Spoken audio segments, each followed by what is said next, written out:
तो देखो last class में आप लोगों ने थर्मो में जो पढ़ा हुआ था, इंटरनल एनर्जी का एक फंक्शन पढ़ा हुआ है आप लोगों ने। और internal energy valid for all type of substances. एक कॉमन चीज आई थी, किसी को कुछ लोगों को प्रॉब्लम थी शायद डिग्री ऑफ फ्रीडम में। किसको प्रॉब्लम है? डिग्री ऑफ फ्रीडम नहीं जानते हो क्या? अरे पूछ रहे हैं डिग्री ऑफ फ्रीडम। हाँ तो ऐसे बताया करो, नहीं जानते हो साले तो हेजिटेट करते हो तुम लोग। हमको लगता है जानते हो। रिवीजन क्लास एक तरह चल रही है, थोड़ा बहुत तो जानते ही होगे। हमको लगा था ये नहीं जानते हो डिग्री ऑफ फ्रीडम। वो मॉलिक्यूलर और बायोमॉलिक्यूलर गैसेस की होती है 1-2 वैल्यूज उनकी।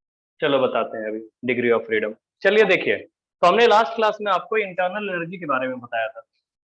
यू लिखते हैं ना उसको, यू से या ई से लिखते हैं। और इंटरनल एनर्जी का जो जनरल एक्सप्रेशन होता है वो ऐसे लिखा जाता है, D U is equal to N C V M D T, और साथ में लिखते हैं plus del U upon del V, और कांस्टेंट टेम्परेचर पे डीवी। ये वाला एक्सप्रेशन आपको पता है। आइडियल गैस के लिए दूसरा वाला एक्सप्रेशन जो इसमें लिखा हुआ है वो जीरो हो जाता है, ये वाला टर्म। अच्छा, ये डिराइव कहाँ से हुआ था? वो यहाँ से डिराइव हुआ था। देखिए हमने बोला था u जो होता है वो फंक्शन ऑफ t और v होता है। एक बार फिर से बता देते हैं पिछली क्लास वाला कि ये आपको पता है, फॉर अ क्लोज्ड सिस्टम और isolated system internal energy is as a function of temperature and volume. तो यहाँ से जब du की वैल्यू लिखोगे तो आप लिखोगे del u upon del t constant volume पे और dt। प्लस में आपने लिखा था, लास्ट क्लास वाला ही बता रहे हैं क्योंकि इसके आगे अभी हमें करेक्ट करवाना है इसमें। डेल यू अपॉन, यहीं से देखो ना, अगर कोई z is equal to function of X Y है तो आप ऐसे डेल वी कांस्टेंट टेम्परेचर पे dv ये लिखते हो। ये तो internal energy as a function of temperature and volume जो डिफाइन होता है। कोई हमने फंक्शन लिखा थोड़ी है, हमने तो बता दिया कि वो फंक्शन में है। अब ठीक है, कोई भी फंक्शन हो आप ऐसे लिख सकते हो। और इसके साथ एक और चीज हमने बताई थी कि internal energy valid for all type of single phase system. Single phase system ऐसा नहीं कि तुम फेज ट्रांजिशन वाला लिख दो कोई। मतलब सिंगल फेज का मतलब या तो प्योर लिक्विड हो, या तो प्योर सॉलिड हो, या तो प्योर गैस। सारे ही स्टेट में सेम स्टेट में है ना। एक ऐसा ना हो सॉलिड लिक्विड का मिक्सचर हो जाए तो उसके लिए वैलिड नहीं है। वो एक्सप्रेशन क्या होता था, ये del U by del V करके था ना। तो वो एक्सप्रेशन होता था del U upon del V at constant temperature is equal to t times del p upon del t constant volume पे माइनस p, ये होता है। और ये होता था जनरल इक्वेशन, ये general differential equation of internal energy valid for all type of single phase system. तो हमने इन तीनों की हेल्प से, अगर इन दोनों की हेल्प से ये ऊपर वाला डिराइव किया था। तो अगर आइडियल गैस होता है, अच्छा ये NCVMDT में हमको 2-3 लोगों ने बाद में मैसेज करके बोला सर ये हमको समझ में नहीं आया। अब उसके लिए अभी आपको वो पढ़ाएंगे ना थोड़ा सा, क्या नाम है उसका, हीट।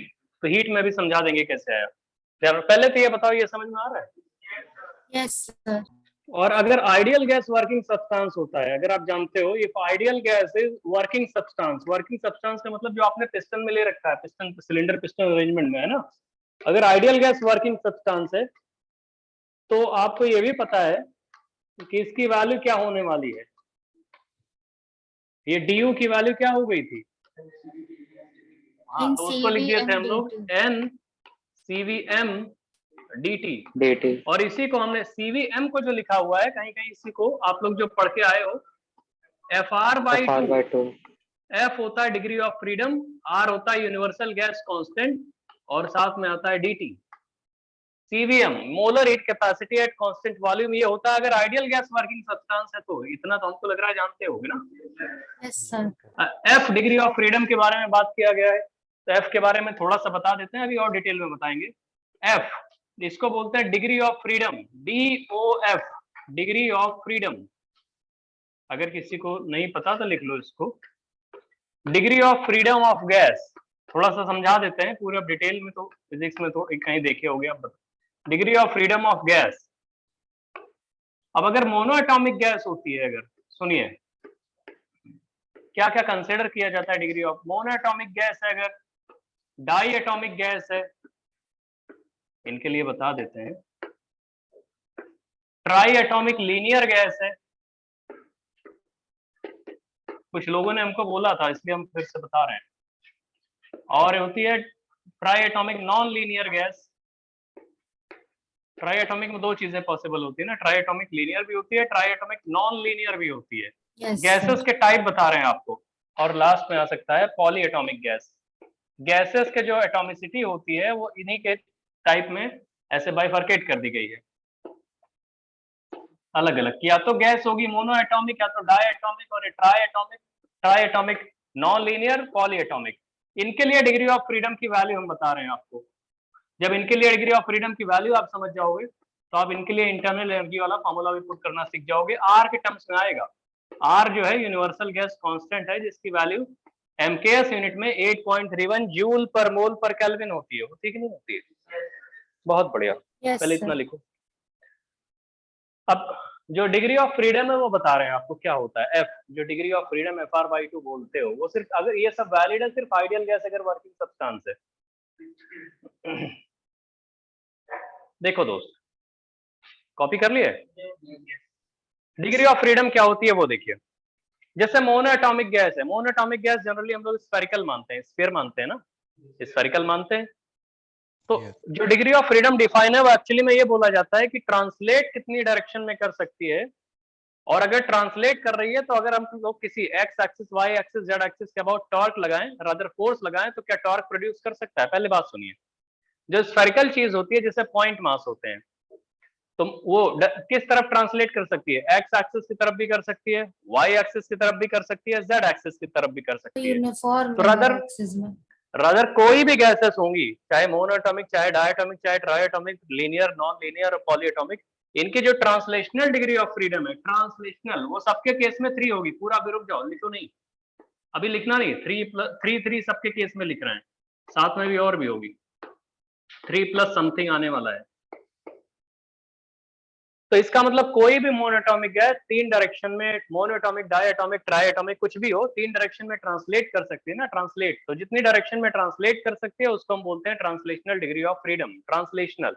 इसके साथ साथ क्या होता है, एक रोटेशनल डिग्री ऑफ फ्रीडम भी होती है। तो बोलते हैं अगर सपोज करो डायएटॉमिक गैस है, डायएटॉमिक गैस होगी, लीनियर होगी, जैसे H2 मॉलिक्यूल ऐसे होगा, इस किनारे पे हाइड्रोजन है, इस किनारे पे हाइड्रोजन है, बीच में इनके क्या है, कोवैलेंट बॉन्ड है।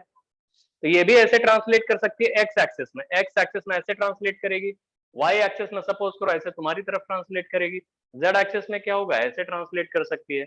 तो सपोज करो जब एक्स एक्सिस पे ट्रांसलेट कर रही है और वाई एक्सिस के पैरेलल हम कोई फोर्स लगाएं इस पे, तो फोर्स लगाएंगे अगर, तो ये टॉर्क प्रोड्यूस कर सकता है ना, ऐसे इधर की तरफ ऐसे करके। भाई फोर्स Yes, ऐसे लेके sir. आओगे, ऐसे कर सकता है, या इधर पिलाओगे, ये कैसे कर सकता है? तो हम लोग बोलते हैं कि अगर कोई पॉलीएटॉमिक गैस है, मोनोएटॉमिक पे तो टॉर्क लग नहीं सकता क्योंकि स्फेरिकल है।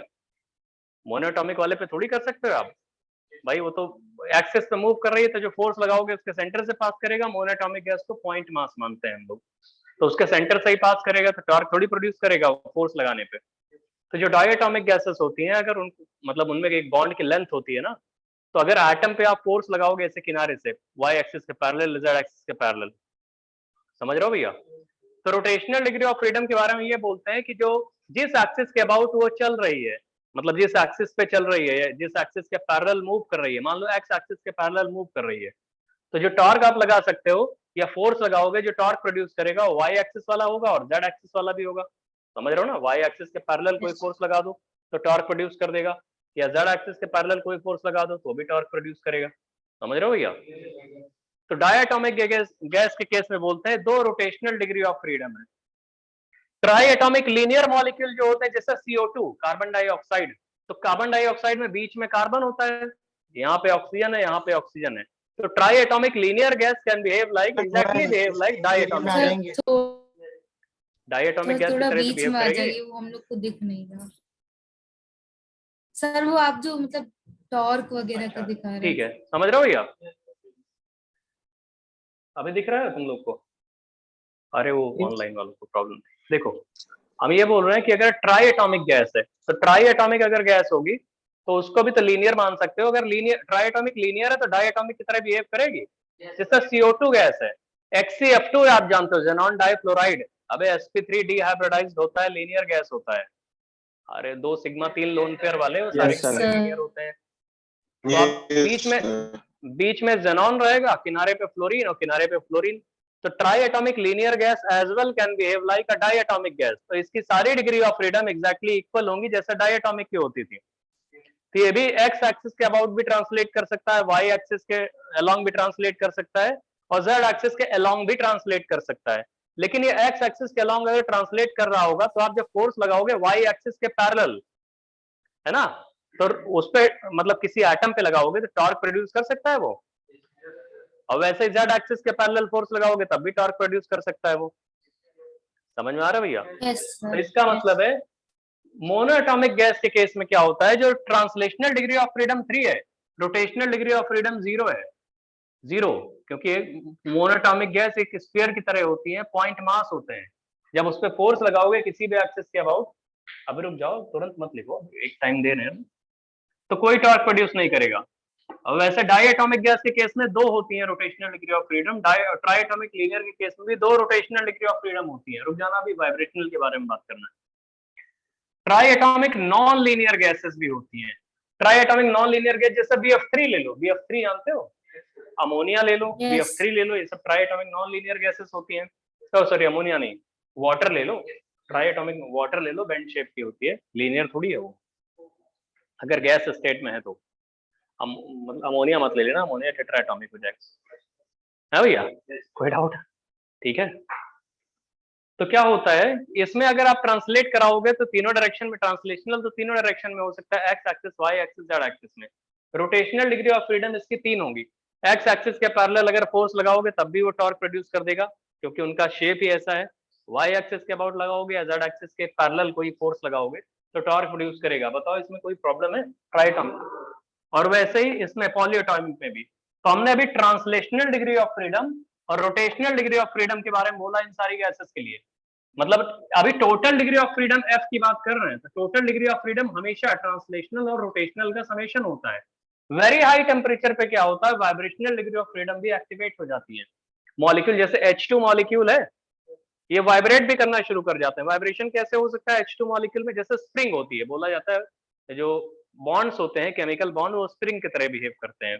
तो स्प्रिंग कैसे कैसे कर सकती है? ऐसे ऐसे भी कर सकती है, समझ रहे हो, मतलब बाहर की तरफ ऐसे निकल के ऐसे, फिर एक रुक के इधर इधर भी कर सकती है, हल्का सा। बॉन्ड्स की बात कर रहे हैं, तो वो एक्सपेरिमेंटली आपको बताया जाएगा, वो आपको हम बताएंगे 3n+5 4 ऐसे 6n+2 ऐसे करके होती है, वो बाद में बता देंगे, है ना। पहले ट्रांसलेशनल और फॉर्मूला होता है उसका, उसमें हम ऐसे बताते रहेंगे ना कि वाटर मॉलिक्यूल है, एक O है यहाँ पे और H है यहाँ पे और H है यहाँ पे, तो हो सकता है ऐसे ऐसे हो रहा हो। और ये वाला, जब ये वाला इधर की तरफ आ रहा है, मतलब ये वाला H का स्प्रिंग जब इधर की तरफ कंप्रेस हो रही है तो ये वाली बाहर की तरफ निकल रही है। ये भी पॉसिबल है कि दोनों एक ही साइड ऐसे घुस रही हैं, समझ रहे हो ना दोनों। मतलब वो थोड़ा सा कॉम्प्लिकेटेड होता है, उसको हम बाद में किसी दिन समझा देंगे। अभी ट्रांसलेशनल और रोटेशनल, भाई एक साथ सारा कॉम्प्लिकेटेड चीजें ना समझो। पहले क्या, जिनको डाउट था कि डिग्री ऑफ फ्रीडम ही नहीं पता है, वो ट्रांसलेशनल और रोटेशनल समझो, और हम बता देंगे वाइब्रेशनल क्या होता है ना। वाइब्रेशनल डिग्री ऑफ फ्रीडम से रेयरली पूछा जाता है आईआईटी में, 3n+5 और 3n+6 करके देखा जाता है, फॉर्मूला होता है उसका। अभी और बताएंगे, उसमें चेंजेस होते हैं थोड़े बहुत टेढ़े मेढ़े।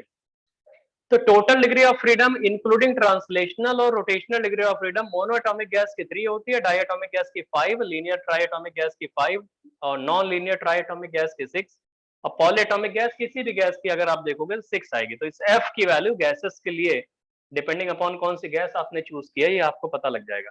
एफ पता लग गया, नंबर ऑफ मोल्स पता होते हैं, आर की वैल्यू यूनिवर्सल गैस कांस्टेंट है आपको पता ही है, डीटी तो आप फिर इंटीग्रेट करके निकाल सकते हो डीयू। कुछ समझ में आ रहा है भैया कैसे निकालें? इसको कॉपी करो जल्दी से, इसको कॉपी करो फिर आगे बताएं। ये हमने कल जो बताया था उसी को थोड़ा एलेबोरेट कर रहे हैं, बाकी अभी पढ़ाते हैं। आप कॉपी करिए इसको।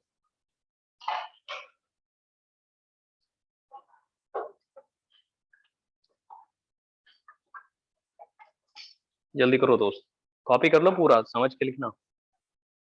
रोटेशनल डिग्री ऑफ फ्रीडम हम ये ट्रांसलेशनल और रोटेशनल डिग्री ऑफ फ्रीडम है, और मीनिंग आपको समझा दिया, आप जैसे चाहो उसको लिख लो। वाइब्रेशनल डिग्री ऑफ फ्रीडम भी पढ़ाएंगे, लेकिन क्या है पहले इनसे फैमिलियर तो हो जाओ, एक एक करके सर दर्द देंगे तुम्हें, एक साथ बता देंगे तो भी सब कचरा हो जाएगा।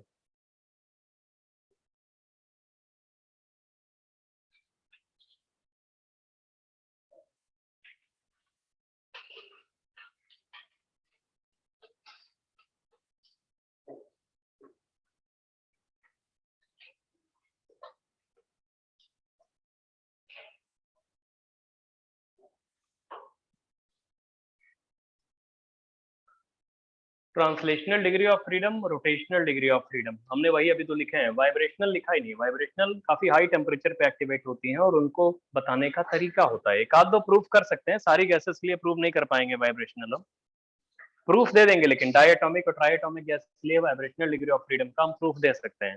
बताएंगे आपको कैसे स्प्रिंग के फॉर्म में, बॉन्ड को स्प्रिंग मानते हैं, देखते हैं कि स्प्रिंग जब इधर की तरफ आ रही है दूसरी वाली बाहर की तरफ निकल रही है, वो बता सकते हैं।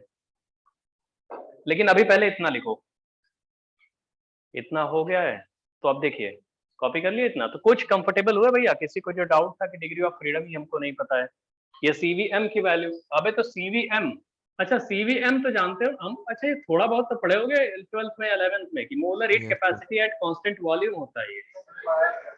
हाँ, तो molar heat capacity at constant volume, ये एम मतलब स्मॉल एम, अगर सब्सक्रिप्ट में स्मॉल एम लिखा है तो उसे बोलते हैं मोलर, मोलर हीट कैपेसिटी। ये कैपिटल सी के लिए लिखते हैं मोलर हीट कैपेसिटी, और वी जो लिखते हैं इसका मतलब है एट कांस्टेंट वॉल्यूम। कॉपी कर लिया? चलो, तो ये पॉलीएटॉमिक गैस के लिए और सब गैसेस के लिए हो गया। ये तो हम बता रहे थे आपको, आइडियल गैस अगर वर्किंग सब्सटेंस है तो क्या होने वाला है। इंटरनल एनर्जी हटा दे रहे हैं इसको, डिग्री ऑफ फ्रीडम वाला हटा दे। और अगर कोई बोले कि भैया हमारे पास ये जो आपने लिखा हुआ इन तीनों सॉरी इन दोनों इक्वेशन से डिराइव करने के बाद बता रहे हैं, अगर रियल गैस वर्किंग सॉरी अगर van der Waal gas working substance है, अगर van der Waals gas is working substance, अगर आपने van der Waals gas working substance choose कर लिया, तो आपने कल डिराइव किया था, हम फाइनल आंसर लिख रहे हैं, जो ड्यू का एक्सप्रेशन बना था वो आया था NCVMDT, वो पहला वाला तो रहेगा ही आइडियल गैस वाला, साथ में आया था N² A upon V² into DV, ये आया था। अगर आपने कोई और चीज वर्किंग सब्सटेंस लिया तो DU की वैल्यू अलग हो जाएगी। अगर इसी को इंटीग्रेट करोगे तो डेल्टा U की वैल्यू कितनी आ जाएगी? NCVM delta T plus minus N² A 1 upon V final minus 1 upon V initial. जल्दी कॉपी कर लो इसको भी, हम बस उसके आगे बताएं आज। अब लिखिए हीट, हीट लिखो, हीट, हीट के बारे में एक मिनट हीट लिखोगे पहले? हाँ लिख लो, नहीं तो अच्छा लिखो हीट।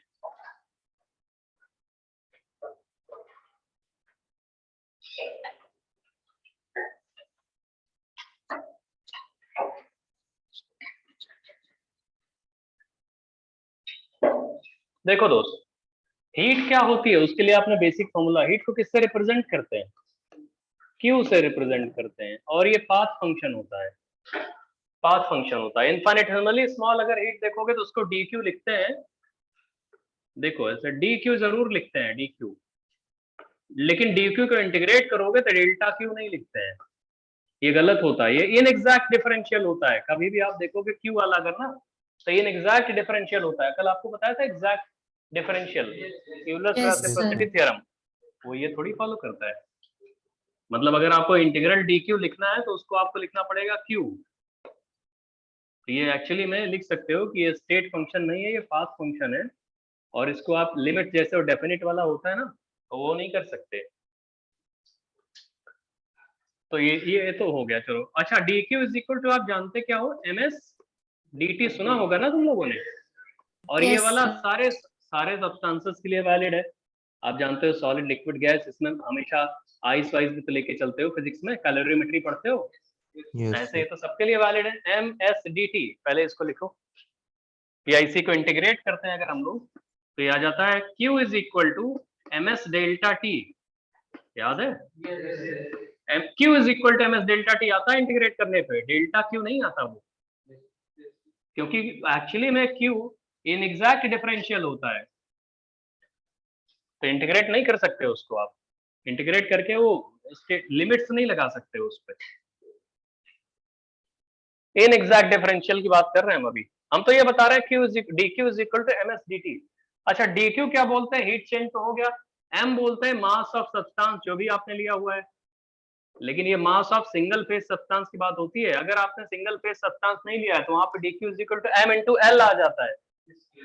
अबे आई समझ रहे हो ना मेल्टिंग वाले पे, तो सिंगल फेज सिस्टम के लिए फॉर्मूला वैलिड है, या तो सॉलिड के लिए, या तो प्योर सॉलिड, या तो प्योर लिक्विड, या तो प्योर गैसेस के लिए। अलग अलग थोड़ी वैलिड होता है, मतलब उनके लिए मिक्स थोड़ी कर सकते हो। एस को क्या बोलते हैं? Specific heat. अच्छा चलिए लिखिए एस को स्पेसिफिक हीट, एस लिखो स्पेसिफिक हीट, और एम और एस दोनों मिला के लिखना हीट कैपेसिटी। एम और एस को अगर मिला देते हैं तो हीट कैपेसिटी बोलते हैं, और सिर्फ एस को अगर लिखोगे तो बोलते हैं स्पेसिफिक हीट। स्मॉल एस अगर लिखा जा रहा है स्मॉल एस तो उसको बोलते हैं स्पेसिफिक हीट, और एम और एस दोनों को मल्टीप्लाई कर दोगे तो मिला के कह दिया जाता है हीट कैपेसिटी।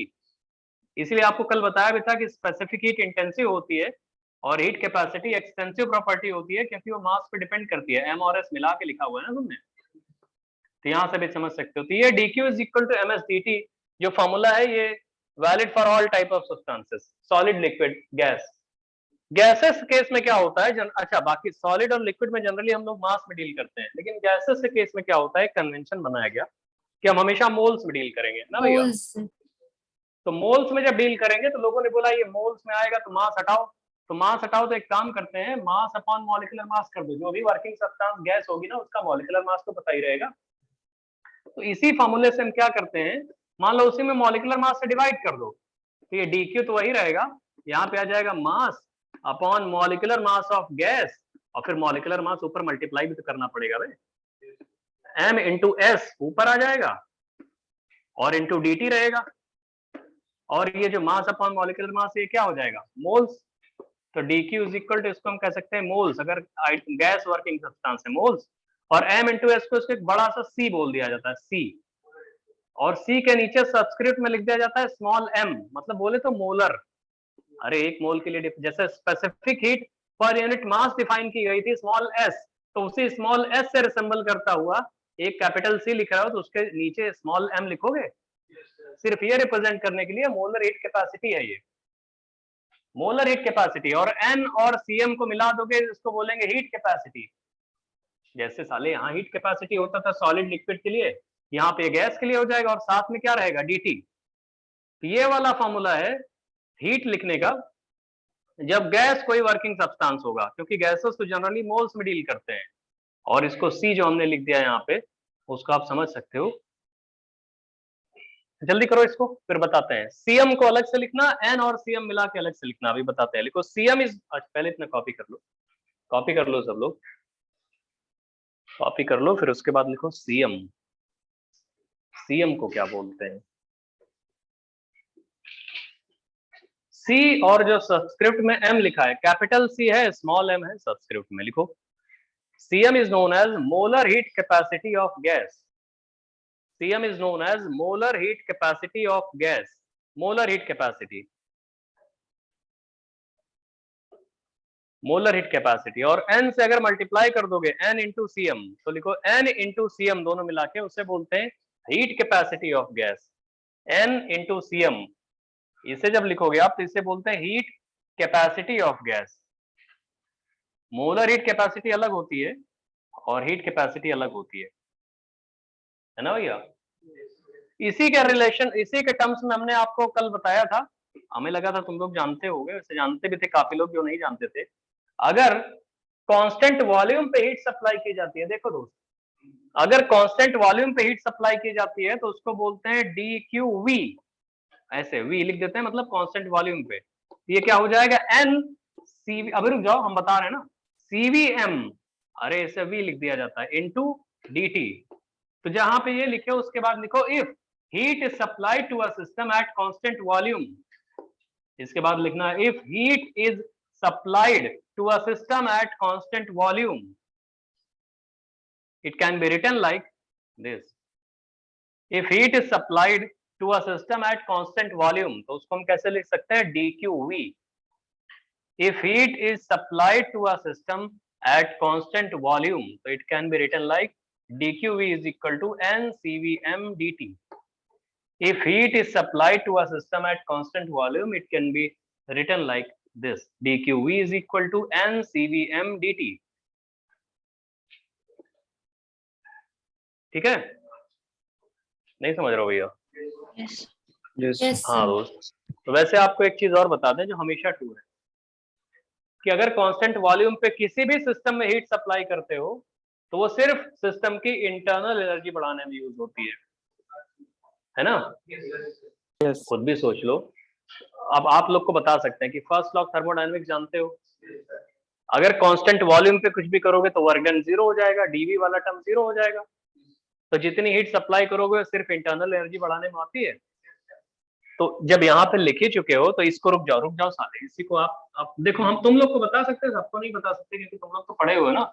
इसी को हम क्या डीयू बोल सकते हैं, और यहीं पे आप ऐसे लिख सकते हो कि हीट, मतलब तुम समझ रहे हो, लिख लेना यहीं पे, if heat is supplied at constant volume so it can be used to increase internal energy of system only। ऐसे is equal to du भी लिख लो, du तो हमें पता है, du के बगल में लिखना कि if heat is supplied to a system at constant volume, if heat is supplied to a system at constant volume, if heat is supplied to a system at constant volume, it is used to increase internal energy of system only। If heat is supplied to a system at constant volume, it is used. If heat is supplied to a system at constant volume, if heat is supplied to a system at constant volume, it is used to increase internal energy of system only। सिर्फ internal है ना, internal energy of system only. अब वो तो हमने यहाँ पे first law thermodynamics लगा के बोला है, अब इसका प्रूफ क्या है वो तो खुद ही समझ सकते हो। फर्स्ट लॉ अब तुम लोग तो समझते ही हो यार, 12th पढ़ चुके हो एक तरह से।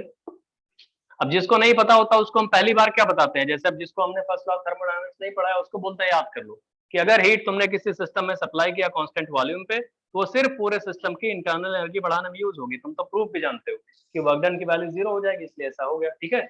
लेकिन क्या आपको समझ में आ रहा है सीवीएम कहाँ से लिखा है? कांस्टेंट वॉल्यूम, ठीक है। और अगला लिखिए, सुनो तो रुक जाओ, if heat is supplied to a system at constant pressure तो उसको हम क्या लिखेंगे? डीक्यूपी लिखेंगे भाई, DQP और उसकी हाँ उसको लिखते हैं एनसीपीएम ऐसे डीटी। रुको बता रहे हैं, लिखिए उसके नीचे अपनी कॉपी में, if heat is supplied to a system at constant pressure it can be written like this, if heat is supplied to a system at constant pressure, अगर constant pressure पे heat supply करोगे, if heat is supplied to a system at constant pressure तो उसको ऐसे लिखोगे भैया, dqp is equal to ncpm dt, cp इसको, और cpm को बोलते हैं molar heat capacity at constant pressure. Small m हम जानबूझ के लगा देते हैं जिससे आपको आइडिया रहे कि ये cpm है, molar heat capacity at constant pressure. उसमें नंबर ऑफ मोल से मल्टीप्लाई करोगे तो हीट कैपेसिटी आ जाएगा, क्योंकि मोलर हीट कैपेसिटी इंटेंसिव होता है, नंबर ऑफ मोल से मल्टीप्लाई करोगे तो एक्सटेंसिव हो जाएगा वो। और अभी आपको एक टर्म बता दें केमिस्ट्री में, वो शायद आप लोगों ने सुना नहीं होगा अभी तक, हो सकता है ध्यान से पढ़े हो 11th में तो समझ में आ जाए। अगर कांस्टेंट प्रेशर पे हीट सप्लाई करते हैं किसी सिस्टम में कांस्टेंट प्रेशर पे तो उसको बोलते हैं डीएच, रुक जाओ, एंथैल्पी बोला जाता है। एंथैल्पी सुने हो? Yes sir. उसके नीचे आप कॉपी में लिखिए, if heat is supplied to a system at constant pressure it is used to increase enthalpy of system only। if heat is supplied to a system at constant pressure, if heat is supplied to a system at constant pressure, if heat is supplied to a system at constant pressure it is used to increase enthalpy of system only। it is used to increase enthalpy of system only। enthalpy, it is used to increase enthalpy of system only, है ना। अब कोई बोले sir enthalpy क्या होती है, अभी बता रहे हैं थोड़ी देर में। it is used to increase enthalpy of only, जैसे ये वाला समझ गए थे ना, ऊपर वाला रिलेशन तो फर्स्ट लॉ ऑफ थर्मोडायनेमिक्स से समझ में आ गया होगा कि भैया वर्क डन जीरो हो जाएगा, डीवी की वैल्यू जीरो है तो डीयू इज इक्वल टू यही। वैसे ये भी प्रूफ होता है, प्रूफ दे देंगे अभी के लिए फिलहाल फैक्ट बेस याद कर लो, ठीक है। मतलब क्या है, if heat is supplied to a system at constant volume the total heat is utilized to increase, क्या है भैया, internal energy of system only। और if heat is supplied to a system at constant pressure the total heat is utilized to increase enthalpy of system only, है ना भैया? तो work done भी हो, सॉरी ये हो गया आपका ये, और इनएग्जैक्ट डिफरेंशियल हमने अभी आपको बताया हीट। नेक्स्ट लिखिए वर्क डन। वर्क डन भी समझ लो ना क्या होता है। वर्क डन जो तुम लोग पढ़ के बैठे हो ना, वर्क डन उल्टा पुल्टा साले कुछ भी सब गलत है। हम पूछेंगे तो बोलोगे vector F dot vector DX, यही तो बोलोगे। कुछ साले वेक्टर बोलते हैं, कुछ और भी न जाने क्या क्या बताते हैं अपने मन से, जो पता नहीं क्या पढ़ के बैठे रहते हैं। देखो डिफाइन एक्चुअली में कोई चीज अलग तरीके होती है, लेकिन उस डेफिनेशन को जो लोग नहीं समझ पाते वो शॉर्टकट लगाते हैं, वेक्टोरियल मल्टीप्लिकेशन कर देते हैं। भैया vector F vector dot DX है ना, ऐसे सुने होगे तुम लोग। डिस्प्लेसमेंट का वेक्टर है आई जे के कैप में, और फोर्स का वेक्टर है मल्टीप्लाई कर दो, ऐसे करके सुने होगे। एक्चुअली में डिफाइन जो किया गया है, लेकिन तुम फिजिक्स में पढ़ते होगे, सुनते होगे कि लिखते हैं minus P external into DV, ऐसे करके सुने हो? Yes, sir. तो एक्चुअली फोर्स डिफाइन कैसे करते हो, क्या करते हो फोर्स में, इसमें सॉरी वर्क डन डिफाइन कैसे करते हो, कोई बता सकता है हमको कैसे डिफाइन करते हो? पूछ रहे हैं यार। वो डेफिनेशन नहीं होती, वो तो क्या होता है आंसर निकालने का तरीका होता है।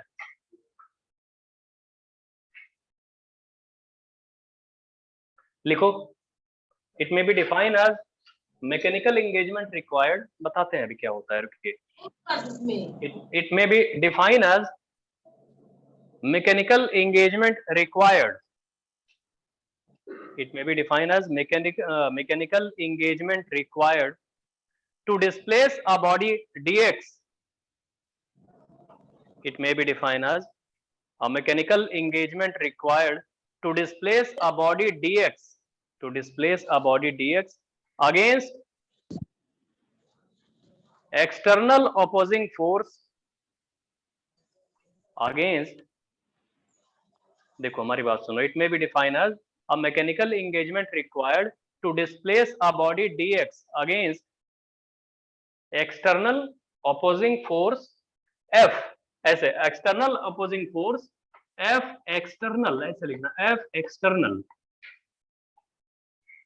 मतलब तुमने जो वर्क किया है उसका डेफिनेशन है ये, और उसको ऐसे लिखते हैं dW is equal to minus F dot DX. ये डिफाइन ऐसे किया गया। अब इस डेफिनेशन के बाद लोग इसको तरीका बताते हैं, वेक्टर एफ वेक्टर डीएक्स ले लो, दोनों 180 डिग्री पे होंगे तो माइनस साइन आ जाएगा cos 180, ऐसे करके, समझ रहे हो? वो अलग तरीका हो, तो वो समझाने के लिए सिर्फ बताया जाता है, बोलते नहीं वेक्टर एफ वेक्टर डीएक्स, तो एफ डीएक्स cos थीटा आएगा cos 180, अगर एग्जैक्टली 180 कर दोगे तो। लेकिन एक्चुअली में ये डिफाइन किया गया कि एक बॉडी है और एक्सटर्नल फोर्स एफ के अगेंस्ट आप वर्क, मतलब उसको डिस्प्लेस कर रहे हो डीएक्स, है ना भैया? फोर्स तुम थोड़ी लगा रहे हो, अगेंस्ट एक्सटर्नल फोर्स या एफ एक्सटर्नल कोई और है उसके अगेंस्ट आप कर रहे हो, ठीक है? ये डिफाइन किया गया है। अब ये डिफाइन किया गया है वर्क। अब इसी को हम लोग फॉर सिलेंडर पिस्टन अरेंजमेंट अगर करेंगे, जो आप लोग जानते हो, फॉर सिलेंडर पिस्टन अरेंजमेंट, लिखो अपनी कॉपी में इसको, फॉर सिलेंडर पिस्टन अरेंजमेंट, इसी को हम थोड़ा सा सिंप्लीफाई करते हैं। सिलेंडर पिस्टन अरेंजमेंट क्या होता है? आप एक पिस्टन लेते हो, उसको लगा देते हो किसी सिलेंडर पे। सिलेंडर पिस्टन अरेंजमेंट में क्या होता है, एक सिलेंडर होता है जिसमें n मोल गैस फिल्ड है। सपोज करते हैं n मोल कोई गैस फिल्ड है, गैस का नेचर कुछ नहीं बता रहे हैं, n मोल गैस फिल्ड है।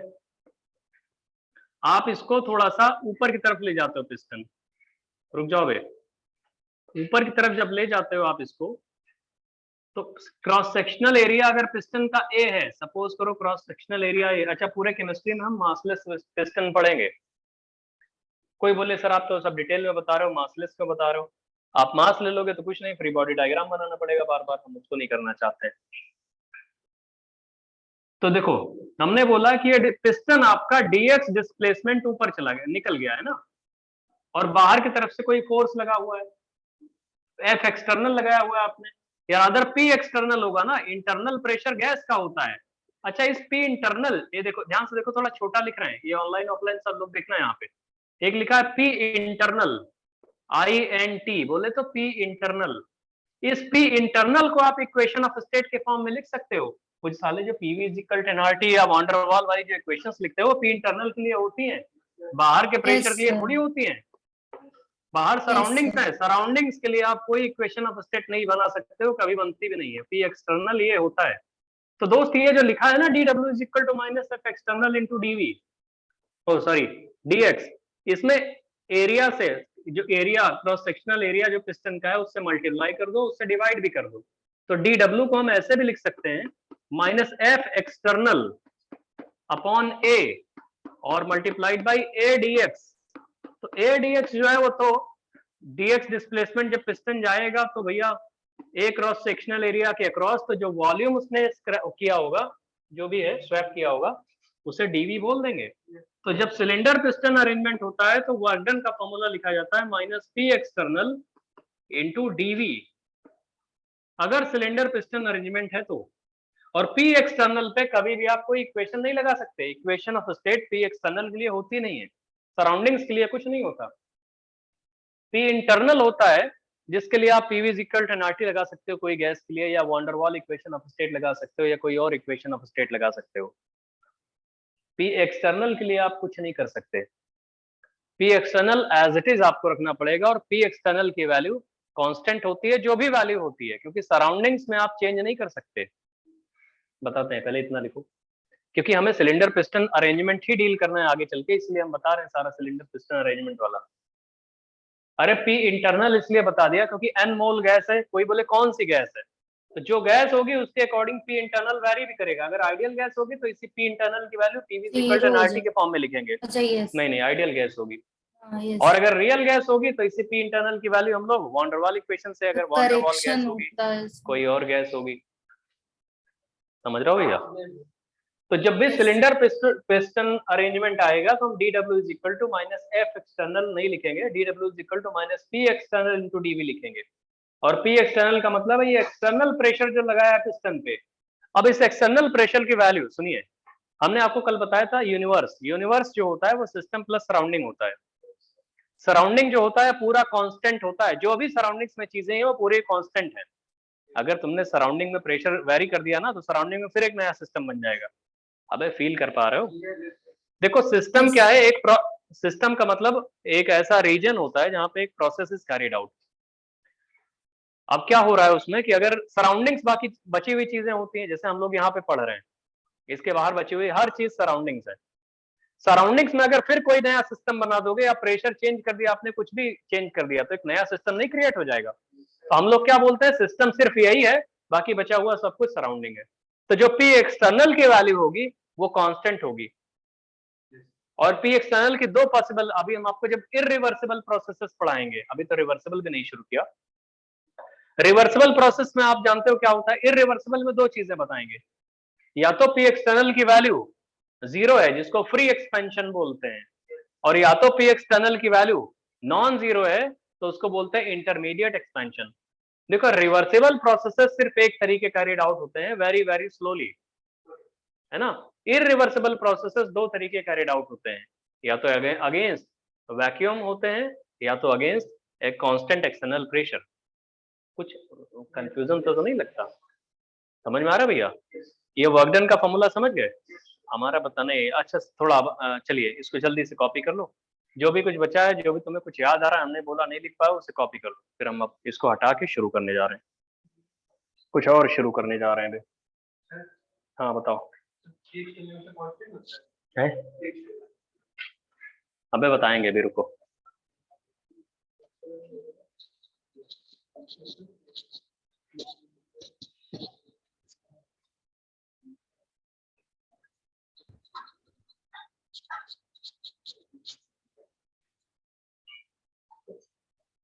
देखो भैया, हमने आपको इंटरनल एनर्जी बता दिया क्या होता है, समझ रहे हो दोस्त, और हमने आपको बता दिया वर्क डन बता दिया, और हमने आपको हीट बता दिया, ठीक है। अब लिखिए first law of thermodynamics, differential form of first law of thermodynamics, differential form of FLOT, differential form of FLOT, first law of thermodynamics, differential form of first law of thermodynamics,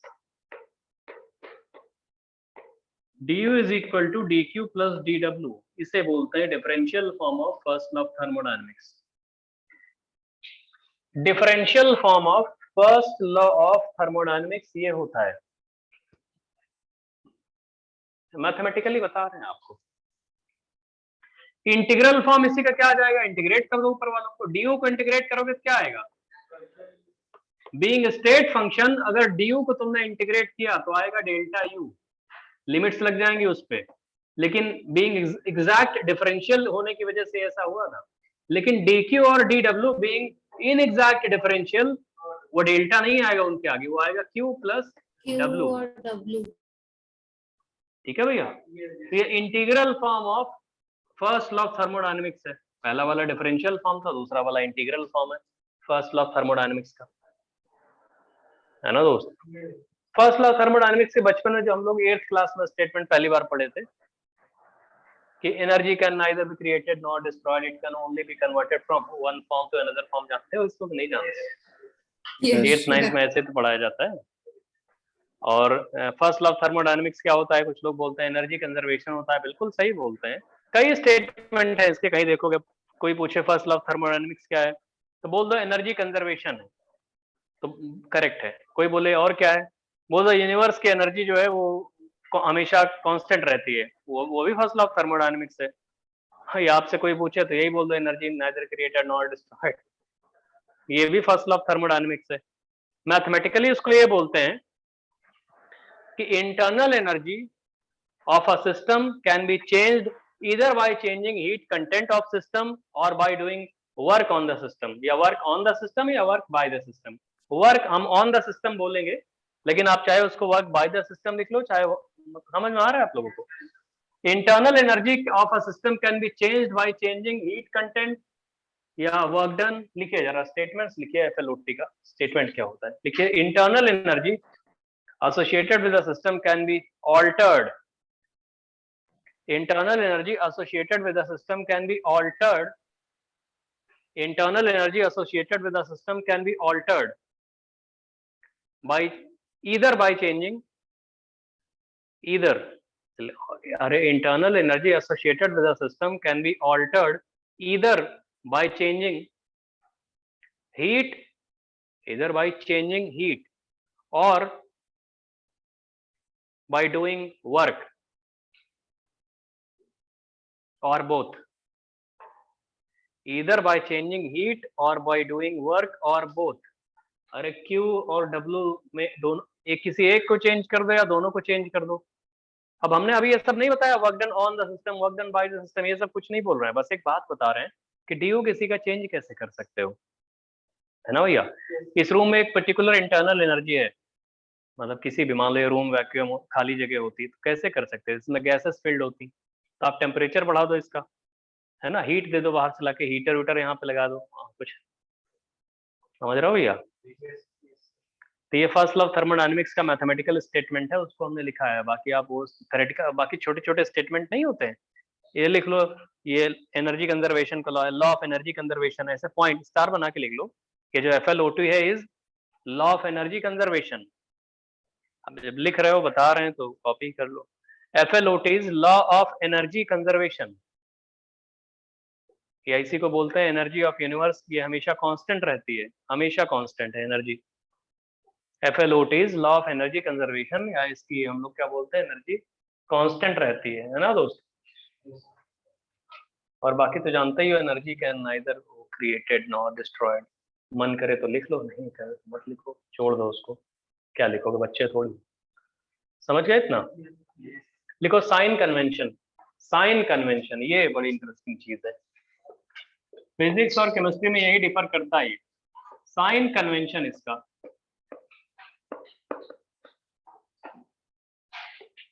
sign convention.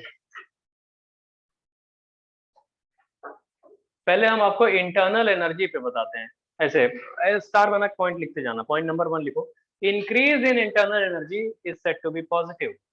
अगर internal energy, increase in internal energy, increase in internal energy को हम लोग बोलते हैं positive. है ना भैया। अगर एनर्जी इंक्रीज हुई है इंटरनल एनर्जी, उसे बोलते हैं पॉजिटिव। और लिखो decrease in internal energy of system, अगर डिक्रीज हुआ है तो उसे बोलते हैं नेगेटिव, मतलब साइन लगाएंगे उस पे। Increase in internal energy positive और decrease in internal energy negative. अच्छा, ये जो फॉर्मूला है ना डिफरेंशियल फॉर्म और integral form of first law of thermodynamics in chemistry, इसमें साइन कन्वेंशन नहीं लगा हुआ है, बिना साइन कन्वेंशन के है। जब फिजिक्स में लिखते हो तो उसको उल्टा कर देते हैं, D Q is equal to D U plus D W लिखते हैं ना वहां पे फिजिक्स में। Yes, sir. केमिस्ट्री में ये होता है। अभी और तो ये हो गया। नेक्स्ट वाला लिखिए, heat supplied to a system is taken as positive. Heat supplied to a system is taken as positive. Heat supplied to a system is taken as positive. Heat supplied to a system is taken as positive. और लिखा heat supplied to a system is taken as positive. फिर लिखो heat taken out from system is taken as negative. Heat taken out from system is considered as negative. Heat taken out from a system is considered as negative.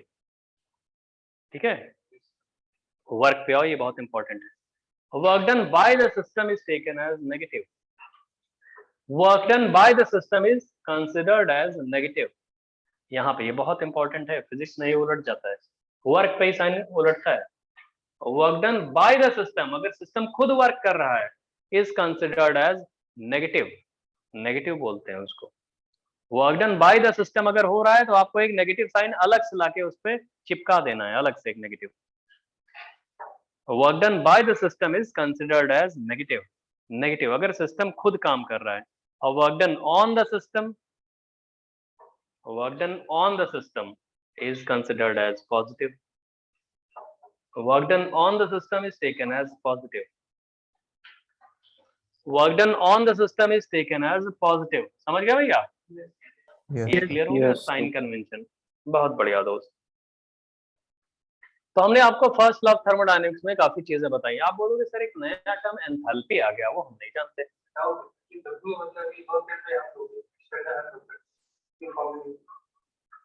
देखो ये हम लोग कर रहे हैं, ठीक है, वो अलग चीज डिफाइन वैसे किया गया था, लेकिन अब हम जब गैस की बात कर रहे हैं तो आप गैस के टर्म्स में डील करो, है ना।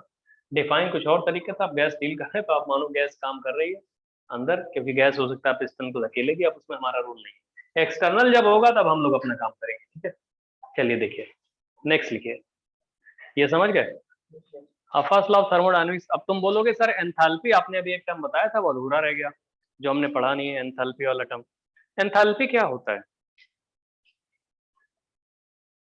एंथैल्पी अभी जब हम आपको थोड़ी देर first, heat content associated with a system. सुनो तो हमारी बात सुनो, आप ध्यान से सुनना, ऐसे सुनिए जरा। 1 kg आइस है आपके पास, सपोज करो 1 kg आइस है 0 डिग्री सेंटीग्रेड पे, उसको तुमने मेल्ट कर लिया तो 1 kg वाटर बन जाएगा 0 डिग्री सेंटीग्रेड पे। हम पूछेंगे 1 kg आइस है, 1 kg आइस और कन्वर्ट हो गई लिक्विड में, हीट कंटेंट किसका ज्यादा है? वाटर का ज्यादा होगा, क्योंकि Q is equal to M into L दिए होगे ना, ML, मतलब mass into latent heat of fusion, तब उसमें हुआ होगा ना। तो एक्चुअली में अच्छा, ये जब आइस मेल्ट करता है तो क्या तुमको पता है कि वो कांस्टेंट प्रेशर पे मेल्ट करता है? नहीं जानते हो? अबे ये जानते हो तुम लोग, पता नहीं साले क्या कह रहे हो। H2O सॉलिड है, हम लोग लिखते हैं 1 एटमॉस्फेयर पे है, अदर 1 बार पे अगर लिखा हुआ है, और 273 केल्विन पे है, सॉलिड स्टेट में है, 1 बार 273 पे। कन्वर्ट हो रहा है H2O उसमें लिक्विड में, और 1 बार पे और 273 केल्विन पे। तो टेम्परेचर तो कांस्टेंट दिख रहा है, प्रेशर भी कांस्टेंट नहीं दिख रहा है, ये तो सिर्फ फेज चेंज है।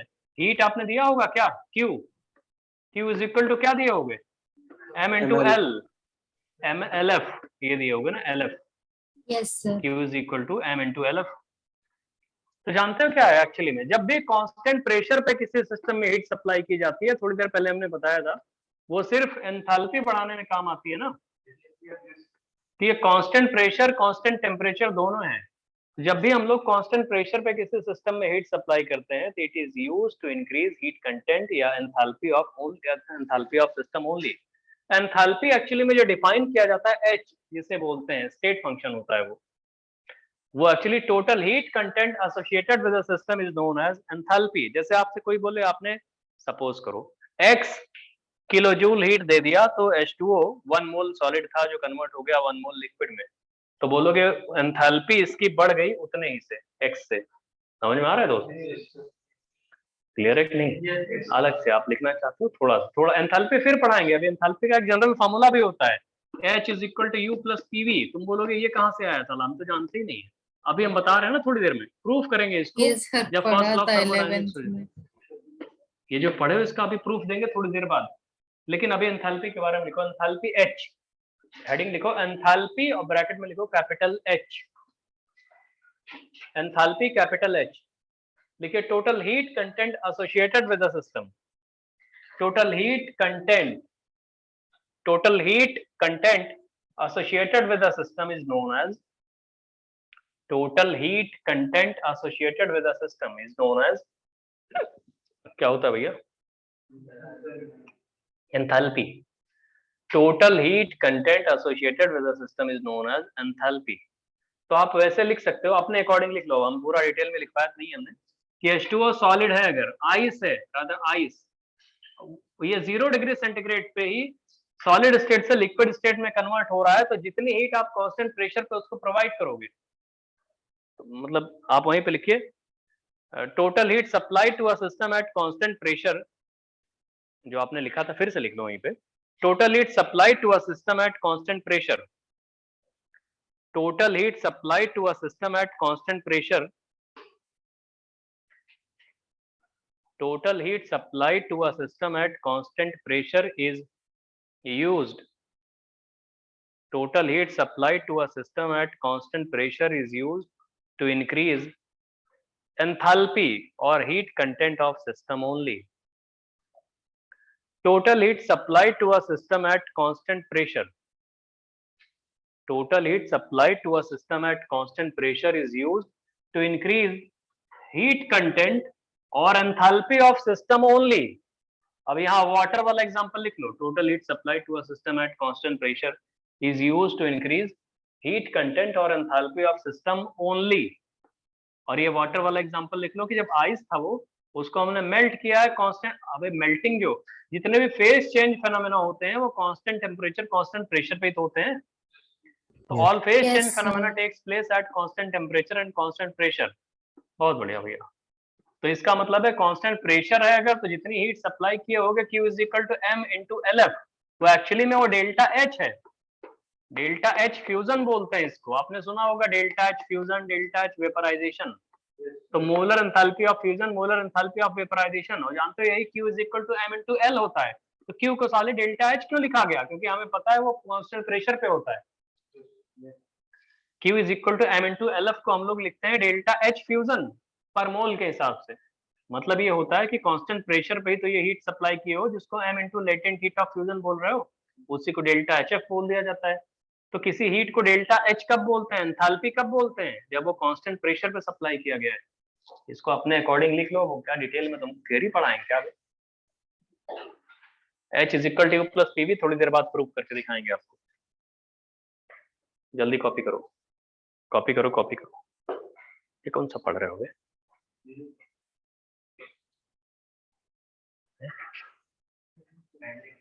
अच्छा ठीक है, हो गया भैया, बहुत बढ़िया Yes, दोस्त। sir. अब देखो दोस्त, अब कोई बोले सर ये H is equal to U plus PV आपने लिख दिया, ये तो समझ नया कंफ्यूजिंग चीज आ गई, हम जानते ही नहीं इसको। अभी प्रूफ सबका देंगे कि ये एंथैल्पी एक्चुअली में U प्लस PV होता है। अभी इसका प्रूफ मिल जाएगा आपको, थोड़ी देर बाद मिलेगा। फर्स्ट लॉ ऑफ थर्मोडायनेमिक्स के बारे में आते हैं, फिर से आते हैं। FLOT में ही थोड़ा छेड़छाड़ करते हैं, इसमें खेलते हैं हम लोग और क्या करें।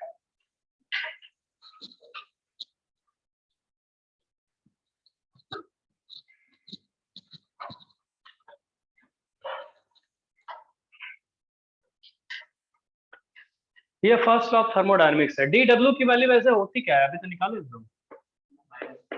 -P एक्सटर्नल, अपने मन से कुछ ना लिख दिया करना, इंटू DV, यही होता है DW की value. -P external into DV होता है। dw की वैल्यू। तो हम चाहें ये जो फर्स्ट लॉ ऑफ थर्मोडायनेमिक्स है इसको ऐसे du की वैल्यू हम लिख सकते हैं ऐसे, dq minus p external into dv, लिख सकते हैं ऐसे ही? नहीं लिख सकते? बहुत बढ़िया, ऐसे लिखो। चलिए ऐसे कॉपी कर लो, पहले इसको जल्दी से कॉपी कर लो। अब थोड़ा सा आपको बता दें कि प्रोसेसेस कैसे कैरिड आउट होते हैं। कोई भी प्रोसेस किस तरीके कैरिड आउट होता है, या तो रिवर्सिबली होता है या तो इरिवर्सिबली होता है। वो एडियाबैटिक आइसोथर्मल नहीं पढ़ा रहे हैं, इसको जल्दी कॉपी कर लो। dw is equal to minus p external into dv और du is equal to, ऐसे लिख सकते हैं कि first law of thermodynamics gate reduced into a new form. dw की वैल्यू पुट करने के बाद अबे dw की वैल्यू उठा के यहाँ से यहाँ पुट कर देना, ये वाले हो जाएगा। ठीक है, अब लिखो next.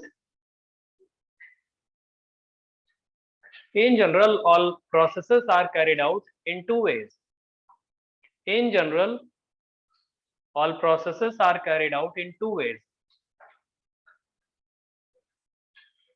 In general, all processes are carried out in two ways. पहला क्या होता है, रिवर्सिबल, और दूसरा होता है इरिवर्सिबल। लिखिए, In general, all processes are carried out in two ways. दो ही तरीके होते हैं, पहला होता है रिवर्सिबल और दूसरा होता है इरिवर्सिबल, है ना, रिवर्सिबल और इरिवर्सिबल। अब आपसे पूछते हैं हम कि रिवर्सिबल प्रोसेस क्या होता है। रिवर्सिबल प्रोसेस इतना तो क्लास 11th में पढ़े होंगे, 12th में भी इतना यूज कर दिया। रिवर्सिबल प्रोसेस क्या होता है? प्रोडक्ट्स हमको वापस रिएक्टेंट लिखो। हाँ, वो केमिस्ट्री का आप केमिकल रिएक्शन बता रहे हो, हम तो अभी केमिकल रिएक्शन हम नहीं पढ़ा रहे हैं, अभी जनरल बता रहे हैं ना बच्चा। मतलब हर टाइम सुनिए, इक्विलिब्रियम पे रहे सिस्टम। हाँ बहुत Yes, प्यारा sir. दोस्त। लिखो, a process Equilibrium. Which is get, हाँ वही बता रहे हैं हम, थोड़ा डिटेल में लिखवा देते हैं इसको। A process which is carried out very very slowly, a process which is carried out very very slowly. Sir इसी को कहते हैं ना इनफाइनाइटेसिमली स्लो स्टेप्स में। हाँ, इनफाइनेटिसिमली स्मॉल, इनफाइनेटिसिमली स्लोली कराया जाए ना, वेरी वेरी स्लोली, या इसको बोलते हैं इनफाइनेटिसिमली स्लोली, बहुत धीरे धीरे, infinitesimally slowly. A process which is carried out very very slowly, सुनो तो, वेरी वेरी स्लोली का मतलब है हर पॉइंट ऑफ टाइम पे उस प्रोसेस की स्पीड जीरो रहे, समझ रहे हो? तो हर पॉइंट ऑफ टाइम पे उसकी काइनेटिक एनर्जी जीरो होगी। तो वर्क एनर्जी थ्योरम लगाओगे तो हर पॉइंट ऑफ टाइम पे काइनेटिक एनर्जी जीरो है, तो समेशन ऑफ टोटल वर्क क्या हो जाएगा? टोटल वर्क डन भी जीरो होगा। ऐसे जस्ट बता रहे हैं तुम लोगों को कि अगर हर पॉइंट ऑफ टाइम पे उसकी स्पीड जीरो है प्रोसेस की, तो हर पॉइंट ऑफ टाइम पे प्रोसेस का भी हम कोई केमिकल रिएक्शन नहीं बता रहे हैं, तो कोई भी जनरल प्रोसेस बता रहे हैं, किसी पिस्टन को ऊपर से नीचे ले जाना, समझ रहे हो भैया? तो हर पॉइंट ऑफ टाइम पे ये होना चाहिए। वैसे अगर कोई process her point of time पे मतलब उसकी स्पीड जीरो है, तो हम बोल सकते हैं कि at each point of time वो इक्विलिब्रियम पे है, हमेशा उस पे सारे फोर्स बैलेंस रहेंगे। तो आपने जो लिखा है, अ process which is carried out very very slowly, that means all, लिखो उसके आगे, that means all type of equilibrium must exist simultaneously, that means all type of equilibrium exist simultaneously, that means all type of equilibrium exist simultaneously, सारे के सारे equilibrium, that means all type of equilibrium exist simultaneously। कौन कौन से equilibrium? हम सारे including chemistry वाला बता देते हैं भाई। कोई बोले मैकेनिकल इक्विलिब्रियम हो जाएगा, थर्मल इक्विलिब्रियम हो जाएगा, केमिकल इक्विलिब्रियम हो जाएगा, फोर्स बैलेंस हो जाएगा, सब कुछ। केमिकल इक्विलिब्रियम भी तो जानते हो, तो ब्रैकेट में लिख लो वहीं पे, mechanical equilibrium, thermal equilibrium, chemical equilibrium, force balance, सब कुछ एटसेट्रा। जो ब्रैकेट में वहीं पे लिख लो कि हमने जब बोला ना all type of equilibrium exist simultaneously, तो ऑल टाइप ऑफ इक्विलिब्रियम में क्या है? Mechanical equilibrium, thermal equilibrium, chemical equilibrium, force balance, और भी जो एटसेट्रा जो भी कर सकते हो उसमें, ये चीज होती है उसमें। तो अगर हर प्रोसेस पे उसकी हर पॉइंट ऑफ टाइम पे उसकी स्पीड जीरो है, तो काइनेटिक एनर्जी जीरो होगी, इसका मतलब हर पॉइंट ऑफ टाइम पे। और काइनेटिक एनर्जी जीरो है तो हम लोग वर्क एनर्जी थ्योरम से W total is equal to जो डेल्टा के ही बोलते हैं, चेंज इन वो जीरो हो जाएगा। वर्क एनर्जी थ्योरम से ऐसे ही बता दिया, हर पॉइंट ऑफ टाइम पे काइनेटिक एनर्जी 0 है और इसलिए बोलते हैं W total is equal to 0 हो जाएगा उसका, किसी भी पॉइंट ऑफ टाइम पे देखोगे तो। इसी को कहीं कहीं क्वासी स्टैटिक प्रोसेस बोला जाता है, क्वासी स्टैटिक, Yes, QUASI। ये KE हमने 0 लिखा है ना, रिवर्सिबल प्रोसेस में ही चल रहा है। रिवर्सिबल प्रोसेस में kinetic energy of process, reversible process में काइनेटिक एनर्जी ऑफ प्रोसेस हमेशा 0 होती है। स्पीड 0 होती है तो काइनेटिक एनर्जी 0 हो जाएगी। तो इसका मतलब अगर काइनेटिक एनर्जी हमेशा ही 0 है तो समेशन ऑफ टोटल वर्क वो भी 0 हो जाएगा, वर्क एनर्जी थ्योरम से। ठीक है, Yes. इसी को क्वासी, हाँ इसको क्वासी स्टैटिक प्रोसेस भी बोलते हैं। क्वासी स्टैटिक लिखो, QUASI, क्वासी स्टैटिक प्रोसेस, इसी को बोलते हैं रिवर्सिबल को। QUASI, क्वासी स्टैटिक प्रोसेस भी बोलते हैं इसी को, है ना, बहुत स्लोली जो कैरिड आउट होता है, क्वासी स्टैटिक प्रोसेस इसे बोला जाता है। ठीक है दोस्त, रिवर्सिबल का मतलब जानते हो क्या होता है? जैसे कि हम इसको, ये जो स्टैंड है इसको पुश करके यहाँ से हमको वहां ले जाना है, जैसे यहाँ से लेके हमको इस किनारे से लेके उस डोर के पास ले जाना है, इसको धक्का देके हमें, तो हमें करीब 15 साल 20 साल लग जाए इसको यहाँ से वहां पहुंचाने में। मतलब तुम 10-15 साल बाद आओगे तो इसको धक्का देके हम, तुमको लगेगा ऐसे ही बस धक्का दे रहे हैं, इसको लेके जा रहे हैं वहां पे। एक चेयर को हमको वहां से यहाँ पुश करके लेके आना है, मतलब इतना स्लोली हो कि हमेशा इक्विलिब्रियम, मतलब चेयर को भी ये ना फील हो कि कोई काइनेटिक फ्रिक्शन फोर्स वर्क कर रहा है ना। चेयर जहां पे रखा है उसका, उसके साथ केमिकल बॉन्ड लग गए होंगे, बन गए होंगे अब तक उसके, भाई जो भी चेयर रखी है नीचे, तो बॉन्ड भी टूटे तो फर्क न पड़े, मतलब लगे कि सब कुछ बैलेंस है वहां पे, समझ रहे हो, इतना स्लोली होता है। रिवर्सिबल प्रोसेसेस, हम लोग जो कार्नोट इंजन पढ़े हो, yes, sir. Carnot engine actually में एक रिवर्सिबल प्रोसेस होता है। तुम उसको लगा भी दोगे ना तो कार काम नहीं करेगी, चलेगी थोड़ी, साली कार्नोट इंजन पे कार थोड़ी चलेगी, तो रिवर्सिबल होता है। जिस रिवर्सिबल प्रोसेस को हमेशा पीवी ग्राफ के, अच्छा रिवर्सिबल प्रोसेस का मतलब ये है, तुम लोग एक पॉइंट बताते हैं, तुम लोग सारे समझ नहीं रहे। रिवर्सिबल प्रोसेस वो प्रोसेस होते हैं, रिवर्सिबल प्रोसेस जिनका आपको हर पॉइंट ऑफ टाइम पे उनकी पोजीशन पता होती है, नहीं पता रहेगी। जब speed 0 her point of time पे उनकी पोजीशन पता रहेगी। इसलिए रिवर्सिबल प्रोसेस में जब ग्राफ बनाते हो ना, प्रेशर वॉल्यूम का ग्राफ, शायद आपको पता हो, कार्नोट में ऐसे बनाते हैं ना, तो अगर किसी पॉइंट ऑफ टाइम पे अगर आप ग्राफ बना सकते हो उसका पाथ पता है तभी तो ग्राफ बना पाओगे। तो इसका मतलब all reversible processes can be plotted in the form of a curve, PV curve के फॉर्म में। अगर ये सुनो तो इररिवर्सिबल प्रोसेस जो होते हैं उनका सिर्फ इनिशियल और फाइनल स्टेट पता होता है हमें, ठीक है, हो सकता है पाथ वाथ कहीं से आइडिया लग जाए, लेकिन जितने भी इररिवर्सिबल प्रोसेसेस होते हैं उन सब को आप पीवी ग्राफ में उनको ड्रॉ नहीं कर सकते। अगर यही इररिवर्सिबल होता तो प्रेशर वॉल्यूम में सिर्फ इनिशियल पता होता, फाइनल पता होता है, ए और बी, हमको और कुछ नहीं पता होता। तो all reversible processes can be plotted in the form of a curve, PV curve, pressure volume curve. अगर हम लोग टू बी वेरी प्रिसाइज बात करें कि हम लोग प्रेशर वॉल्यूम में डील कर रहे हैं, तो रिवर्सिबल प्रोसेसेस का हम कर्व के फॉर्म में ड्रॉ कर सकते हैं, कर्व के फॉर्म में। रीजन लिख लेना उसका कि reversible processes can be plotted in the form of a curve, graph के फॉर्म में प्लॉट कर सकते हैं, इन the form of a graph, curve. क्यों? क्योंकि हर पॉइंट ऑफ टाइम पे रिवर्सिबल प्रोसेस का हमको पोजीशन पता होती है ना भैया, पोजीशन पता होगी तो उनको ग्राफ के फॉर्म में नहीं बना सकते। अब यहाँ पे है, यहाँ पे उसको point by point dot dot dot कर देना, ऐसे ये होता है ग्राफ के फॉर्म में। लेकिन सारे इररिवर्सिबल प्रोसेसेस को नहीं, इररिवर्सिबल प्रोसेसेस में क्या होता है, हमें इनिशियल और फाइनल स्टेट पता होती है। अभी बता रहे हैं रिवर्सिबल में, रिवर्सिबल के बारे में ये चीज आपको पता होनी चाहिए जो हमने अभी बताया, in the can be plotted in the form of curve. देखिए irreversible process, irreversible processes, irreversible लिखो, a process which is not carried out reversibly, reversible की एक भी कंडीशन वायलेट की तो irreversible बोल देंगे।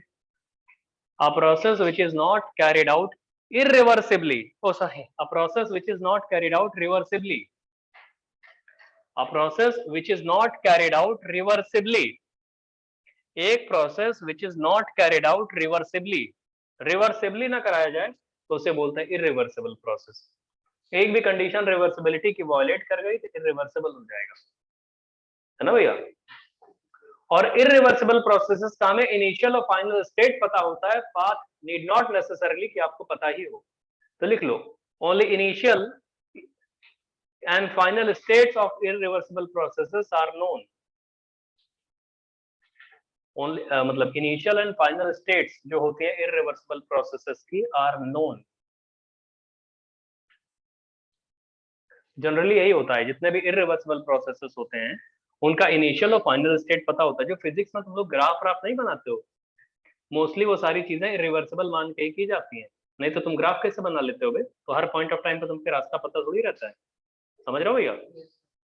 केमिस्ट्री में इरिवर्सिबल भी है, अभी बताते हैं आपको. जैसे आइस की मेल्टिंग ये सब इरिवर्सिबल ही तो है. मतलब आगे और अभी बताते हैं. ओके, ये क्लियर हो गया? ग्राफ में नहीं, उनका इनिशियल और फाइनल स्टेट पता होता है हमें बस. लेकिन अगर जो स्टेट फंक्शंस है, बड़ी इंटरेस्टिंग चीज ये होती है, जितने भी स्टेट फंक्शंस होते हैं, स्टेट फंक्शंस बोले तो इंटरनल एनर्जी, एंथैल्पी, ये सब जानते हो ना. ये सारे internal energy, enthalpy, pressure, volume, temperature, ये सब आपको बताया हुआ है. सारे के सारे स्टेट फंक्शंस की जो वैल्यूज होती हैं, अगर इनिशियल और फाइनल स्टेट सेम है प्रोसेस की, तो whether process is carried out reversibly और इरिवर्सिबली, वो सेम आएगा. क्योंकि स्टेट फंक्शंस को क्या मतलब, तुम किस रास्ते से गए हो, उसको सिर्फ इससे मतलब है कि तुम फाइनल स्टेट, इनिशियल स्टेट आपको पता है. ठीक है, इसे बोलते हैं हम लोग. चलिए, अभी इतना हो गया.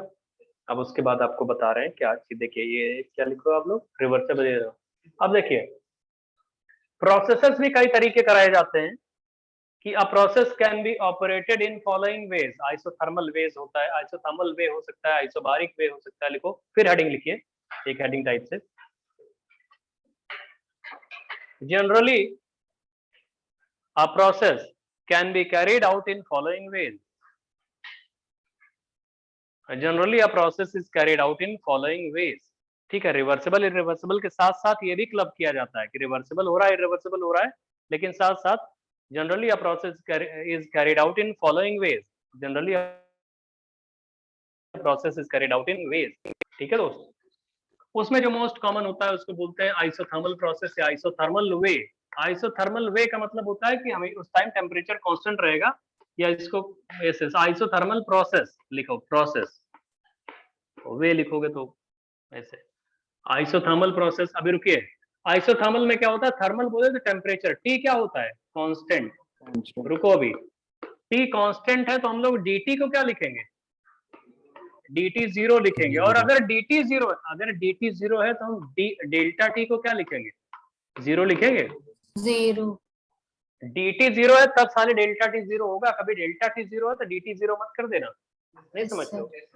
dx को डेल्टा x लिख सकते हैं, डेल्टा x को dx नहीं लिखते हैं, इसलिए हमने एक तरफ ऐसे बनाया. dt इज इक्वल टू 0 है तो ये डेल्टा टी भी 0 हो जाएगा. ठीक है, अभी रुकिए. अब इसी में अभी इंटरनल एनर्जी बताएंगे कि आइडियल गैस होगा तो क्या होगा, ओडीटी डी डेल्टा टी. अभी करके देख ले, पहले तो अभी प्रोसेस बता रहे हैं ना. दूसरा वाला है, अच्छा, और ये स्टेट फंक्शन है, पता है तुमको. ये दूसरी चीज होती है isochoric process. Isochoric process, constant volume होता है. आइसोकोरिक प्रोसेस का मतलब V कांस्टेंट रहेगा. V बे कोरिक है, कोरिक मतलब वॉल्यूम. तो dV की वैल्यू 0 आ जाएगी, और dV की वैल्यू 0 है तो डेल्टा V की वैल्यू भी 0 कह सकते हैं अगर आइसोकोरिकली कराया गया है कोई प्रोसेस तो. थर्ड वाला होता है आइसोबारिक वे. बार बोले तो प्रेशर. आइसोबारिक प्रोसेस करके दिखा रहे हैं. इसमें P की वैल्यू कांस्टेंट आएगी, और P कांस्टेंट है तो हम बोल सकते हैं dP की वैल्यू 0 हो जाएगा. और यहीं से आप बोल सकते हो डेल्टा P, अगर dP 0 है तो डेल्टा P भी 0 होगा पक्का, क्योंकि इन्फिनिटेसिमली स्मॉल चेंज ही 0 आ रहा है. तो एवरेज करोगे इन्फिनिटेसिमली स्मॉल का तो वो भी 0 आएगा. फिर आता है एडियाबैटिक प्रोसेस, और ये वर्किंग सब्सटेंस बदल के भी चेक करेंगे. आइडियल गैस भी लेंगे एक बार, वर्किंग सब्सटेंस, और रियल गैस भी लेंगे. तो इनके लिए जो आ जाता है सीधे dQ की वैल्यू 0 आती है, या आप बोल सकते हो Q की वैल्यू 0 आती है. आइसोलेटेड का मतलब है एडियाबैटिक, इंसुलेटेड मतलब उसको बाहर से कोई मतलब नहीं, उसके अंदर क्या चल रहा है, बाहर कुछ नहीं, तो हीट चेंज. पांचवा होता है साइक्लिक प्रोसेस. कहीं कहीं लिखा जाता है साइक्लिक प्रोसेस. साइक्लिक प्रोसेस में क्या 0 होता है भाई, आप रुक जाओ, लिखो नहीं. साइक्लिक प्रोसेस में सुन तो लो साले पहले, d ऑफ स्टेट फंक्शन कोई भी स्टेट फंक्शन ले लो, कोई भी जो तुम्हारा मन करे, उसका डी लगा दो, वो 0 होगा। बोले तो dt भी 0 है, नहीं समझ, डेल्टा लगा दो, डेल्टा, डी नहीं, delta, sorry, delta state function, नहीं समझ रहे हो? अरे डेल्टा टी ले लो, डेल्टा यू ले लो, डेल्टा वी ले लो, डेल्टा पी ले लो, ये सब 0 आएंगे। जितने भी स्टेट फंक्शंस थे, डेल्टा जी ले लो, वो भी 0 आएगा, डेल्टा एस ले लो, ये भी 0 आएगा। डेल्टा ऑफ स्टेट फंक्शन, जो भी स्टेट फंक्शन जानते हो, अगर प्रोसेस साइक्लिक है, साइक्लिक का मतलब सर्कल नहीं होता साले, बस टेढ़ा मेढ़ा कैसे भी इनिशियल स्टेट फाइनल स्टेट उसकी सेम हो जाए, बस वो साइक्लिक कहा जाता है। कोई भी स्टेट फंक्शन ले लो, डेल्टा लगा दो, 0 ही आएगा। कोई भी ले लो, एक थोड़ी, कोई भी ले लो। और लास्ट में ऐसे कुछ कुछ जगह पे पॉलीट्रोपिक प्रोसेस लिखा जाता है, ऐसे तो फिजिक्स का पोर्शन है, बस लिख दे रहे, नहीं तो बोलो कि ये पढ़ाया ही नहीं। पॉलीट्रोपिक प्रोसेस, इसमें कुछ 0 नहीं होता, सब कुछ कैलकुलेट करना पड़ता है, और देखेंगे अभी एक एक कर। अब पॉलीट्रोपिक प्रोसेस सिर्फ आइडियल गैस के लिए पढ़ाएंगे, रियल गैस के लिए नहीं, बहुत कॉम्प्लिकेटेड हो जाता है वो। तो जनरली कोई भी प्रोसेस जो हम कराते हैं वो इन्हीं तरीके कराया जाएगा, मतलब इनको क्लब करके, मतलब तरीका ये रहेगा। अब वो रिवर्सिबली भी हो सकता है, इरिवर्सिबली भी हो सकता है। एक एक करके बताते हैं, इसको करो जल्दी से, जल्दी करो भैया। अब चलिए, अब एक एक करके बताते हैं।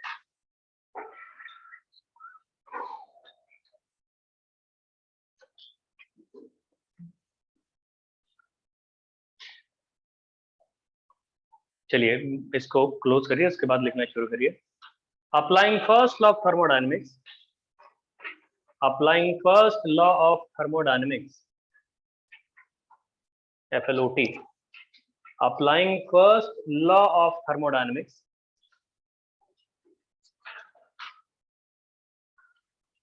applying first law of thermodynamics in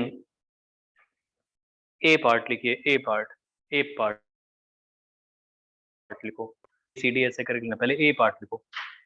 A part, reversible isothermal expansion of an ideal gas, पूरा लिखना, reversible isothermal expansion of an ideal gas,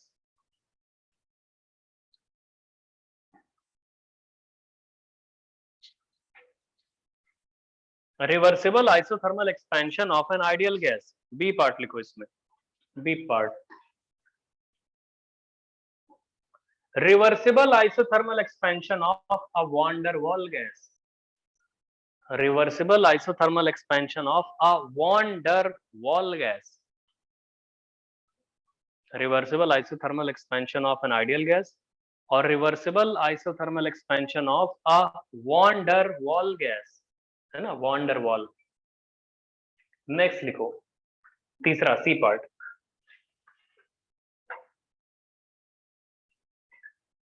irreversible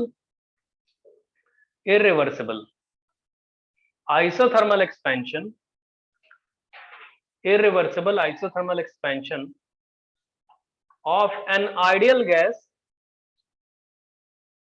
irreversible isothermal expansion of an ideal gas against vacuum,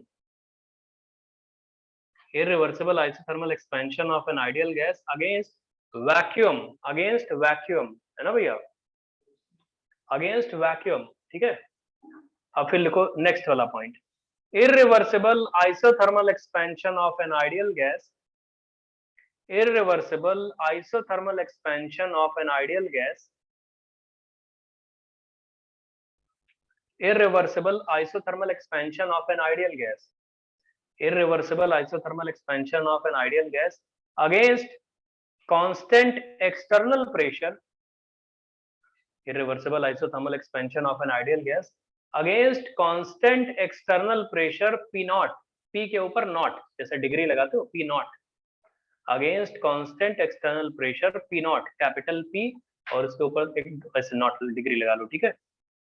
अगला वाला part लिखो, दो part और हैं अभी तो इसी में, अभी तो हम तो एक्सपेंशन बता रहे हैं, ऐसे बहुत सारे मतलब 100-200 क्वेश्चन बनते हैं, लेकिन पहले एक एक करके बताते हैं, समझ जाओगे अपने आप क्या करने वाले हैं। irreversible लिखो बे, irreversible isothermal expansion of a van der Waals gas. Irreversible isothermal expansion of a van der Waals gas. Irreversible isothermal expansion of a van der Waals gas. Irreversible isothermal expansion of a van der Waals gas against vacuum. Against vacuum. VACWM.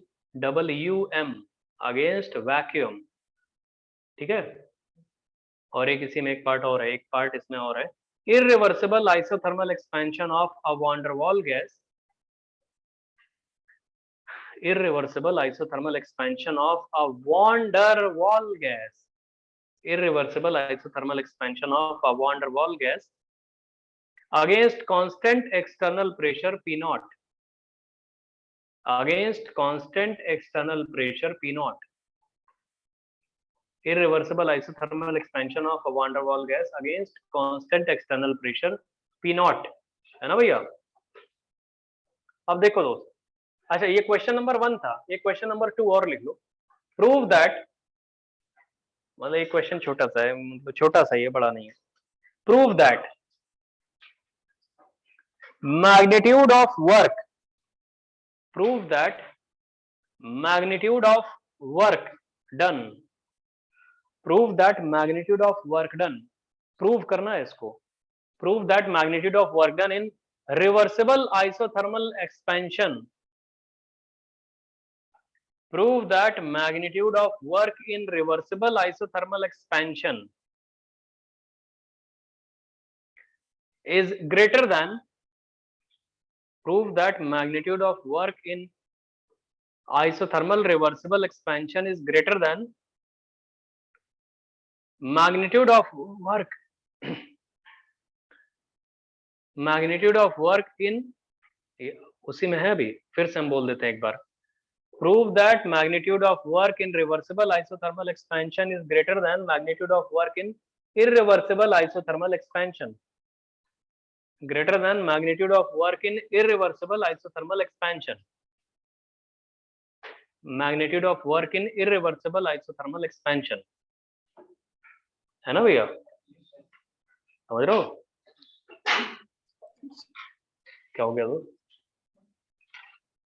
जुकाम बुखार रख लिया साले पढ़ते पढ़ते. देखो, अच्छा ये जो आपने लास्ट क्वेश्चन लिखा है ना, लिखो बोथ ग्राफिकली एंड मैथमेटिकली. वही उसी क्वेश्चन में लिख लो ब्रैकेट में कि आपको दोनों तरीके प्रूव करना है, बोथ ग्राफिकली एंड मैथमेटिकली. मतलब ग्राफ से भी आपको एनालिटिकली एंड मैथमेटिकली दोनों करना है, ग्राफिकली एंड मैथमेटिकली. चलिए नंबर 1 बताते हैं. देखो आप एक काम करो, सिलेंडर पिस्टन अरेंजमेंट ले लो. रुक जाओ, अभी क्वेश्चन नंबर 1 बता रहे हैं आपको. 1 का फर्स्ट पार्ट आपने सपोज करो एक, अरे बना तो लेना, अभी ऐसे रुक जाइए. हम पूरे केमिस्ट्री में पिस्टन मासलेस लेंगे, मास लेके कोई बड़ा उसमें तीर नहीं मार लेंगे क्योंकि वो चीज वही रहती है. देखिए सपोज करो n मोल गैस है. अबे कौन सी गैस दी हुई है तुम्हें? आइडियल. पहले वाले में हाँ n मोल गैस है, और क्वेश्चन नंबर ए पार्ट में वो आइडियल है. आइडियल है तो बोले तो हम इसका PV = NRT लगा सकते हैं. ध्यान से देखना, बहुत इंटरेस्टिंग चीज है ये. ए पार्ट बता रहे हैं आपको. रुको, पहले तो dW क्या होता है दोस्त? क्या वो -P एक्सटर्नल इंटू dV होता है? यस. और W की वैल्यू आती है इंटीग्रल dW, और इंटीग्रल dW का मतलब है integral of -P external into dV. देखना PEXT बोले तो P एक्सटर्नल. रुक जाओ, अभी तुम बोलोगे सर आपने तो प्रोसेस बोला है रिवर्सिबली कराया जा रहा है. तो अगर रिवर्सिबली कराया जा रहा है, रुक जाओ, if process is carried out reversibly, थोड़ा देख लो, सबको बताने दो. जो लोग जानते हैं साले अभी, फिर जो बेचारे नहीं जानते हो तो फिर परेशान हो जाएंगे. प्रेशर If चेंज process नहीं is हो पा रहा. कैरिड आउट रिवर्सिबली, अगर ये प्रोसेस रिवर्सिबली कैरिड आउट हुआ है, सुनिए अभी बहुत ध्यान से सुनना. रिवर्सिबली का मतलब हमने एक्सपैंड किया. इसका मतलब ये है कि ये पिस्टन ऊपर की तरफ गया है, लेकिन ये जो पिस्टन गया हुआ है तुम्हारा n मोल गैस है, तो पिस्टन n मोल गैस है तो ये प्रेशर लगा रही होगी ना गैस. कितना प्रेशर लगा रही होगी? P इंटरनल लगा रही होगी ना ये. यस, वो NRT या वाली से. हम सिलेंडर देखो PINT लिखा है, सब लोग स्क्रीन पे देखना है बोर्ड पे, अभी P इंटरनल PINT लिखा है, ऊपर की तरफ से P एक्सटर्नल। अगर हम फोर्स की बात करेंगे तो P internal into cross sectional area A piston का करना पड़ेगा, और ऊपर से अगर आप देखोगे तो P external into cross sectional area करना पड़ेगा। अब पिस्टन पे फोर्स बैलेंस अगर आप कर रहे हो मासलेस पिस्टन अज्यूम करके, तो P इंटरनल इंटू A नीचे से लग रहा होगा और P एक्सटर्नल इंटू A ऊपर से लग रहा होगा। नहीं समझ रहे हो? Yes, sir. Yes, sir. P internal into A नीचे से लग रहा है, P एक्सटर्नल इंटू A ऊपर से लग रहा है, ठीक है। अब एक बात बताओ दोस्त, अगर प्रोसेस रिवर्सिबली कैरिड आउट हुआ है तो बहुत स्लोली हुआ होगा, बहुत स्लोली हुआ होगा, इसका मतलब हर टाइम फोर्स बैलेंस है। तो अगर रिवर्सिबली कैरिड आउट हुआ है तो इसका मतलब है F internal is equal to F external. तो इसका मतलब ये है कि P इंटरनल, रुक जाओ अभी, इंटू A, ये रिवर्सिबली हुआ तब, इज इक्वल टू P। अगर रिवर्सिबली नहीं हुआ था तो ये नहीं लिख पाते हम, A cross sectional area Force piston का है balance नहीं हो पाती तो। अप्रोक्सीमेटली। वैसे एक्सपेंशन हो रहा है तो माइक्रो लेवल पे P इंटरनल थोड़ा ज्यादा होगा, समझ रहे हो? क्योंकि भले ही 10-20 साल में पिस्टन ऊपर गया, 10-20 ईयर्स में, लेकिन इसका मतलब P इंटरनल थोड़ा ज्यादा तो रहा ही होगा, तभी तो धीरे धीरे पहुंचा होगा ऊपर। तो यहां से हो गया A कट गया, P internal is equal to आ जाएगा P एक्सटर्नल, रुको अभी, और P इंटरनल की वैल्यू क्या होती है? NRT by NRT V। by V. तो P इंटरनल की वैल्यू होती है NRT बाई V, तो वही हो जाएगी P एक्सटर्नल की वैल्यू अप्रोक्सीमेटली। क्योंकि P इंटरनल को ही तो गैस आप देखते हो कौन सी गैस है, क्योंकि हमने यहाँ पे क्या लिया हुआ है, आइडियल गैस। तो आइडियल गैस लिया तो P इंटरनल की वैल्यू हम लिख सकते हैं NRT बाई V। तो सुनो, ये प्रोसेस रिवर्सिबली कैरिड आउट हुआ था, इसलिए ये चीज होल्ड कर रही है। तो इसका मतलब है वर्क डन के फॉर्मूले में जहाँ पे P एक्सटर्नल है, क्या उस P एक्सटर्नल की जगह हम W इज इक्वल टू ऐसे इंटीग्रल DW करेंगे, और इंटीग्रल DW में माइनस P इंटरनल लिख दे तो सही है, इंटरनल भी लिख सकते हैं। इंटू DV, और P इंटरनल की वैल्यू सीधे उठा लेना, N इंटीग्रल तो रहेगा यहाँ पे, तो इंटीग्रल के साथ NRT और DV अपॉन V। अब इनिशियली V इनिशियल था, वॉल्यूम फाइनली V फाइनल हो गया, तो इस DW की वैल्यू, रादर W की वैल्यू दिख रहा है सबको, इंटीग्रेट करने के बाद आएगी minus NRT ln V final upon V initial. Final initial लिखा है, V2 V1 नहीं लिखा, थोड़ा सा कंफ्यूजन होती है उसमें। और अगर आइडियल गैस है, सुनो तो, सुन लो बे, ये जो W लिखा है आपने माइनस NRT, बड़ा सिंपल सा है, हर कोई स्कूल में भी प्रूव करने के उसको देते हैं, ln V final upon V initial. अगर ये प्रोसेस आइसोथर्मल है और वर्किंग सब्सटेंस आइडियल गैस है, तो P1 V1 is equal to P2 V2 कर सकते हो, या P inversely proportional to V होता है। अगर ये सब्सटेंस कौन सा है, आइडियल गैस है, और प्रोसेस रिवर्सिबल है, तो इसी को हम ऐसे भी कर सकते हैं, माइनस NRT ln के अंदर PI अपॉन PF कर सकते हैं, P initial upon P Yes, final. लेकिन ये चीज आपको पता लग गई किन कंडीशंस में होल्ड कर रही है। तो ये क्या हो गया, केवल वर्क डन। ideal gas के लिए। हाँ, work done in reversible isothermal expansion of an ideal gas. रुको रुको रुको, अभी एक पार्ट हुआ। इंटरनल एनर्जी का जनरल फॉर्मूला जो होता है, अभी हमने आपको बताया था, du इज इक्वल टू, रुक जाओ, वो होता है NCVM dt, रुकना बे, प्लस डेल यू, अरे डायरेक्ट लिख दें, यही तो होता है। लेकिन ये साले कब होता है, if ideal gas is working Ideal substance. gas is the working substance. अगर आइडियल गैस वर्किंग सब्सटेंस होता, 2 क्लास से तो इंटरनल एनर्जी यही पढ़ाए हैं आपको। तो अगर आइडियल गैस वर्किंग सब्सटेंस है तो du की वैल्यू ये हो जाएगी, और du की वैल्यू ये हो जाएगी, तो आप डेल्टा u की वैल्यू अगर आप चाहते हो तो NCVM और डेल्टा t हो जाएगा, t फाइनल, अरे डेल्टा t, रुक जाओ, क्या आएगा ये, 0। प्रोसेस आइसोथर्मल है, ये इज इक्वल टू हो जाएगा 0, और 0 के बगल में क्या लिखोगे, प्रोसेस इज आइसोथर्मल, तो ये भी 0 हो गया। सुनो, थोड़ी देर देख लो, अभी कॉपी करने 2 मिनट दे देंगे, रुको अभी। आपका W आ गया, ये आ गया, तो अकॉर्डिंग टू FLOT, अगर आप लोग first law of thermodynamics use करोगे तो फर्स्ट लॉ ऑफ थर्मोडायनेमिक्स में क्या होता है, delta U is equal to Q plus W. Yes, delta sir. U पता लग गया 0, तो यहाँ से क्या, जो क्यू की वैल्यू माइनस डब्ल्यू के बराबर आ Minus रही है, W के बराबर. और माइनस डब्ल्यू से माइनस हट जाएगा तो आ जाएगा NRT NRT ln BF by VI. ln BF by VI. VF by VI। सुनो, हाँ हम तुमसे पूछेंगे कि ठीक है ये सारी चीजें आ गई, क्या आ गया, डब्ल्यू भी आ गया, डेल्टा यू भी आ गया और क्यू भी आ गया। हम पूछे बताओ डेल्टा एच क्या होगा, तो बोलोगे एच का एक्सप्रेशन हमको नहीं पता, तो हम इसमें एच बताने जा रहे हैं। पहले इतना कॉपी कर लो, अब इतना टाइम दे रहे हैं कॉपी कर लो, फिर अभी एंथैल्पी इसमें निकलवाने जा रहे हैं। कि कोई पूछे चलो ये तो जानते हो, तो फिजिक्स में ही पढ़ा होगा, एंथैल्पी कैसे कैलकुलेट करोगे,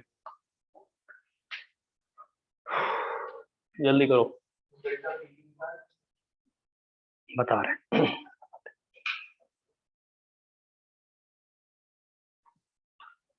जल्दी करो भैया, करते रहो दोस्त।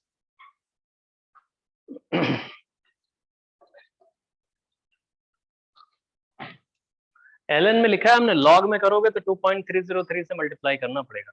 ln से लॉग में जानते हो ना, ln x को 2.303 log x भी लिखते हैं। तो इतना कॉपी कर लिया। अब हम आपसे पूछते हैं कि जो ये प्रोसेस है, ठीक है, आपने फर्स्ट लॉ ऑफ थर्मोडायनेमिक्स लगा दिया, उससे डेल्टा यू आ गया, क्यू आ गया, डब्ल्यू आ गया।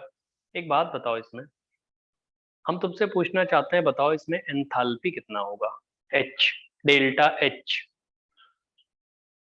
तुम बोलोगे हमें, तो बोलोगे हमको पता नहीं एंथैल्पी क्या होती है, पता नहीं क्या क्या बता रहे हो, ये वो बता रहे हैं हम। रुको बताते हैं ना, जल्दी करो पहले इसको साले, एंथैल्पी इसके लिए बता दे। अच्छा, कोई एक स्टेट फंक्शन है जो तुम लोग जानते हो, तो क्या वो ये डिपेंड करेगा कि प्रोसेस रिवर्सिबली हुआ है इरिवर्सिबली हुआ है? No, हमने sir. प्रूफ करते टाइम दिखाया था ना, यूलर्स रेसिप्रोसिटी थ्योरम फॉलो करना चाहिए। तो आपको कोई भी Yes. इक्वेशन पता है, उससे प्रूफ कर ले जाओ, समझ रहे हो? चलो बता रहे हैं एंथैल्पी, ए पार्ट ही चल रहा है अभी, यही एंथैल्पी का जनरल इक्वेशन आप समझ जाओगे। देखिए, एंथैल्पी बताने के लिए पहले सुनो तो प्रूफ दे रहे हैं। क्या आपको पता है डी अगर आइडियल गैस वर्किंग, साले पहले यहाँ देखो, du इज इक्वल टू क्या होता है, dq plus dw। DQ plus DQ. अगर आइडियल गैस वर्किंग सब्सटेंस है, वो करने के बाद ही अलग से चीज बता रहे हैं, सुनो पहले। अगर आइडियल गैस वर्किंग सब्सटेंस है तो du को क्या लिख सकते हैं, NCV m dt कर सकते हैं। Yes, sir. आइडियल गैस अगर है तो आइसोथर्मल नॉर्मल छोड़ो, अभी हम ऐसे बता रहे हैं आपको। dq को क्या लिख सकते हैं, अरे dq को dq ही लिखोगे, नहीं समझ रहे हो? और dw को क्या लिखोगे, minus P Minus external P into external delta. dv, DV. ये तो लिखोगे। बहुत बढ़िया दोस्त, minus P external into DV. अगर आइडियल गैस वर्किंग सब्सटेंस है तो डी की वैल्यू ये हो जाएगी, ठीक है। अगर प्रोसेस रिवर्सिबली कैरिड आउट हुआ है, अब इसके बाद देखो, यहाँ ये तो जनरल था, यहाँ कुछ नहीं था, कुछ भी नहीं, कोई अप्रोक्सीमेशन नहीं था। ये लिखते टाइम हमने माना है आइडियल गैस वर्किंग सब्सटेंस, तभी डी की वैल्यू लिख पाओगे, एनसीवीएम dt। अब हम मान लेते हैं प्रोसेस कैरिड आउट हुआ है रिवर्सिबली, रिवर्सिबली कैरिड आउट हुआ तो पी एक्सटर्नल की वैल्यू क्या लिख लोगे, पी इंटरनल, तो पी इंटरनल को सीधे पी लिख देते हैं हम, तो आ जाएगा NCVM dt is equal to DQ minus PdV। लिख सकते हो,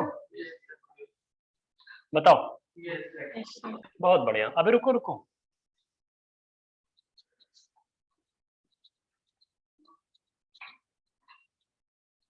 अब एक बात बताओ, उसके लिए हमें जरूरत है। अच्छा, PV is equal to NRT जानते हो कि नहीं जानते हो? अगर इसको हम डिफरेंशिएट करेंगे D ऑफ PV, तो D ऑफ PV से क्या हो जाएगा, NR dt आ जाएगा। तो इसको हम लिख सकते हैं PdV plus VdP is equal to NR dt, कह सकते हैं कि नहीं कह सकते? Yes. अरे ऐसे ही अगर आइडियल गैस वर्किंग सब्सटेंस है तो ऐसे कर सकते हो। Yes. Yes, sir. बताओ भैया, ठीक है। अब एक काम करो, सुनो तो, हमें इसको लिखना ही नहीं चाहिए था हमें, चलो कोई बात नहीं। अगर आइडियल गैस वर्किंग सब्सटेंस नहीं भी है फिर भी कोई गलत नहीं है, हम हटा रहे हैं इसको, कोई बात नहीं। उसको डीयू ही लिखा रहने दो, डीयू ही लिखा रहने दो, ठीक है। अगर आइडियल गैस वर्किंग सब्सटेंस है तो पीडीवी की वैल्यू उठा के लेके आओ तो यहाँ से क्या आएगी, क्या आएगी? NRDT minus VDP. Minus NRDT plus की minus Plus plus VDP. VDP, ठीक है। इतना क्लियर हो रहा है भैया? अब एक काम करो आप लोग, हाँ रुक जाओ, एक काम करिए आप, DU को आप ले जाओ इधर इसकी तरफ। हमारी बात क्या कहना था उसको, PV था, एक मिनट। अबे यहाँ से लेके आना है हमें, D of PV is equal to PDV plus VDP है, इनको इक्वेट करो जा। अरे ऐसे D of PV is equal to PDV plus VDP है ना, यहाँ से PDV की वैल्यू क्या आएगी, हम ये पूछ रहे हैं। यहाँ से क्या D of PV minus VDP आएगा? Yes. एक्चुअली हम एंथैल्पी का एक जनरल एक्सप्रेशन बनाना चाह रहे हैं, उसके लिए ये सब कर रहे हैं। तो PDV की जगह हम क्या पुट करेंगे, D of PV minus VDP, ये तो पुट करोगे। PV minus VDP. तो इसकी जगह क्या पुट करना है हमें, माइनस में PDV की जगह पे D of Minus PV D of PV और plus प्लस VDP. VDP। अब एक काम करो, D ऑफ PV और DU एक तरफ कर लो, तो ये आ जाएगा DU plus D of PV is equal to DQ plus VDP, आएगा कि नहीं आएगा? और D ऑफ X और प्लस D ऑफ Y जो लिखा है उसको D of X plus Y कर सकते हैं ना, डिफरेंशियल में ये वैलिड होता है। अरे D of X plus Y is equal to DX plus DY कह सकते हैं Yes, हम sir. लोग, Separate हो जाता है. तो सेपरेट हो जाता है, तो इसको हम D is equal D of U plus PV कह सकते हैं। Yes, sir. D of U plus PV is equal to DQ plus VDP, और बाद में इसी को नया एक टर्म बोल दिया गया, इसको बोल दिया था एंथैल्पी, बोल देते हैं इसी को DH is equal to DQ। तो सुनो तो, जो फर्स्ट लॉ ऑफ थर्मोडायनेमिक्स तुम जानते हो, क्या जानते हो फर्स्ट लॉ ऑफ थर्मोडायनेमिक्स, ये है ना, ये भी फर्स्ट लॉ ऑफ थर्मोडायनेमिक्स ही होता है। लेकिन तुमने जो पढ़ा है वो सिर्फ इंटरनल एनर्जी के टर्म्स में पढ़ा है, केमिस्ट्री में एंथैल्पी भी आती है। तो फर्स्ट लॉ ऑफ थर्मोडायनेमिक्स का ये मैथमेटिकल स्टेटमेंट जो है वो इंटरनल एनर्जी को हीट और वर्क से रिलेट कर रहा है, और फर्स्ट लॉ ऑफ थर्मोडायनेमिक्स का ये वाला जो है ये भी एंथैल्पी को रिलेट कर रहा है हीट से और इससे प्रेशर से, ठीक है भैया। VDP क्लियर है? लिखो इसको जरा, यहीं से आ रहा है H is equal to, enthalpy को क्या अज्यूम किया, U प्लस PV, समझ रहे हो आप लोग? अबे H is equal to U plus PV आ गया। आज के बाद हम एंथैल्पी जब भी वर्ड बोलेंगे हम बोलेंगे एंथैल्पी H, तुम्हारे माइंड में आ जाना चाहिए अच्छा H is equal to U plus PV। और ये भी एक स्टेट फंक्शन होता है। स्टेट फंक्शन इसलिए होता है क्योंकि इंटरनल एनर्जी स्टेट फंक्शन है, प्रेशर भी स्टेट फंक्शन है, वॉल्यूम भी स्टेट फंक्शन है, तो दो स्टेट फंक्शंस का समेशन भी तो स्टेट फंक्शन आएगा। तो यहाँ से अपने आप ही प्रूव हो जाता है, जैसे हमने स्टेट फंक्शन के लिए यूलर्स रेसिप्रोसिटी थ्योरम बताया था। तो जब आपको ये पता है कि internal energy, pressure, volume state function है, तो जब इन दोनों का समेशन करोगे तब भी तो स्टेट फंक्शन आएगा। तो एक नया स्टेट फंक्शन तुम्हें, ये भी फर्स्ट लॉ ऑफ थर्मोडायनेमिक्स है, ये भी। अब एग्जाम में तुमको ये लिखा मिल जाए, गलत मत काट देना, ये फर्स्ट लॉ ऑफ थर्मोडायनेमिक्स ही है। ये भी सही है, ये भी सही है, लेकिन कॉमनली लोग यही लिखते हैं क्योंकि फिजिक्स वाले एंथैल्पी कभी डील नहीं करते, केमिस्ट्री वाले इसको प्रूव करने में थोड़ा घबराते हैं, इसलिए डायरेक्टली बोल देते हैं H is equal to U plus PV। तुम्हें क्या, ये भी फर्स्ट लॉ ऑफ थर्मोडायनेमिक्स है, ये भी फर्स्ट लॉ ऑफ थर्मोडायनेमिक्स है, ये वाला कुछ भी। अब यहाँ पे DH is equal to DQ plus VDP लिखा हुआ है, ठीक है दोस्त। इसीलिए अब सुनो तो, इसीलिए हमने क्या बोला था थोड़ी देर पहले, कांस्टेंट प्रेशर पे जितनी हीट सप्लाई करते हो सारी की सारी एंथैल्पी बढ़ाने में आ जाती है। तो कांस्टेंट प्रेशर पे क्या हो जाएगा, DP की वैल्यू 0, और DP की वैल्यू 0 हो जाएगी तो जितनी हीट साले सप्लाई करोगे कांस्टेंट प्रेशर पे वो सिर्फ एंथैल्पी तो बढ़ाएगी, या H ये U Yes, plus sir. PV को ही तो बढ़ाएगा वो, इसीलिए बोला था कि Yes. Total heat supplied to a system at constant pressure is utilized to increase heat content या enthalpy of system only या U plus PV only. समझ रहे हो भैया? इसको लिखो Yes, और यहीं sir. पे फिर लिख लेना, इस पहले इतना पहुंचो, यहाँ तक जाओ। सर क्या सर तो भैया? यहाँ पर ये VDP रिप्रेजेंट क्या कर रहा है? अब वो जैसे PdV वर्क डन होता था, यहाँ पे ऐसे ही कोई टर्म आ गया है, हर टर्म का फिजिकल सिग्निफिकेंस कोई जरूरी थोड़ी है कि मिल ही जाए, ओके खोजना पड़ेगा। ये बताओ भैया, समझ में आ गया आप लोगों को? जब ये एंथैल्पी का एक्सप्रेशन लिखे हो आप लोग, अच्छा डिराइव कर लिया इसको, जल्दी कॉपी करो। इसके बाद आप यहाँ पे आ सकते हो कि इन दोनों से, इन दोनों रिलेशन से, इससे और इससे एक नई चीज, आपको नया स्टेट फंक्शन डिफाइन हो गया, H is equal to U plus PV। एक नया स्टेट फंक्शन आपको पता लग गया। वो स्टेट फंक्शन H कैसे है? क्योंकि U स्टेट फंक्शन होता है, प्रेशर स्टेट फंक्शन होता है, वॉल्यूम स्टेट फंक्शन होता है, तो उन सबका समेशन तो पक्का स्टेट फंक्शन ही आने वाला है। स्टेट फंक्शंस का समेशन स्टेट फंक्शन ही आता है। नया टर्म डिफाइन हो गया, H is equal to U plus PV।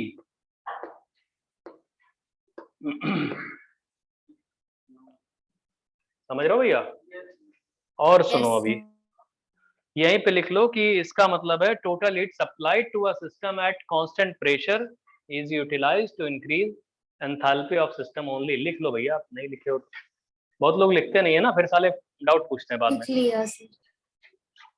Total heat supplied to a system at constant pressure, ये VDP वाला टर्म जीरो हो जाएगा। Total heat supplied to a system at constant pressure is utilized to increase enthalpy of system only। enthalpy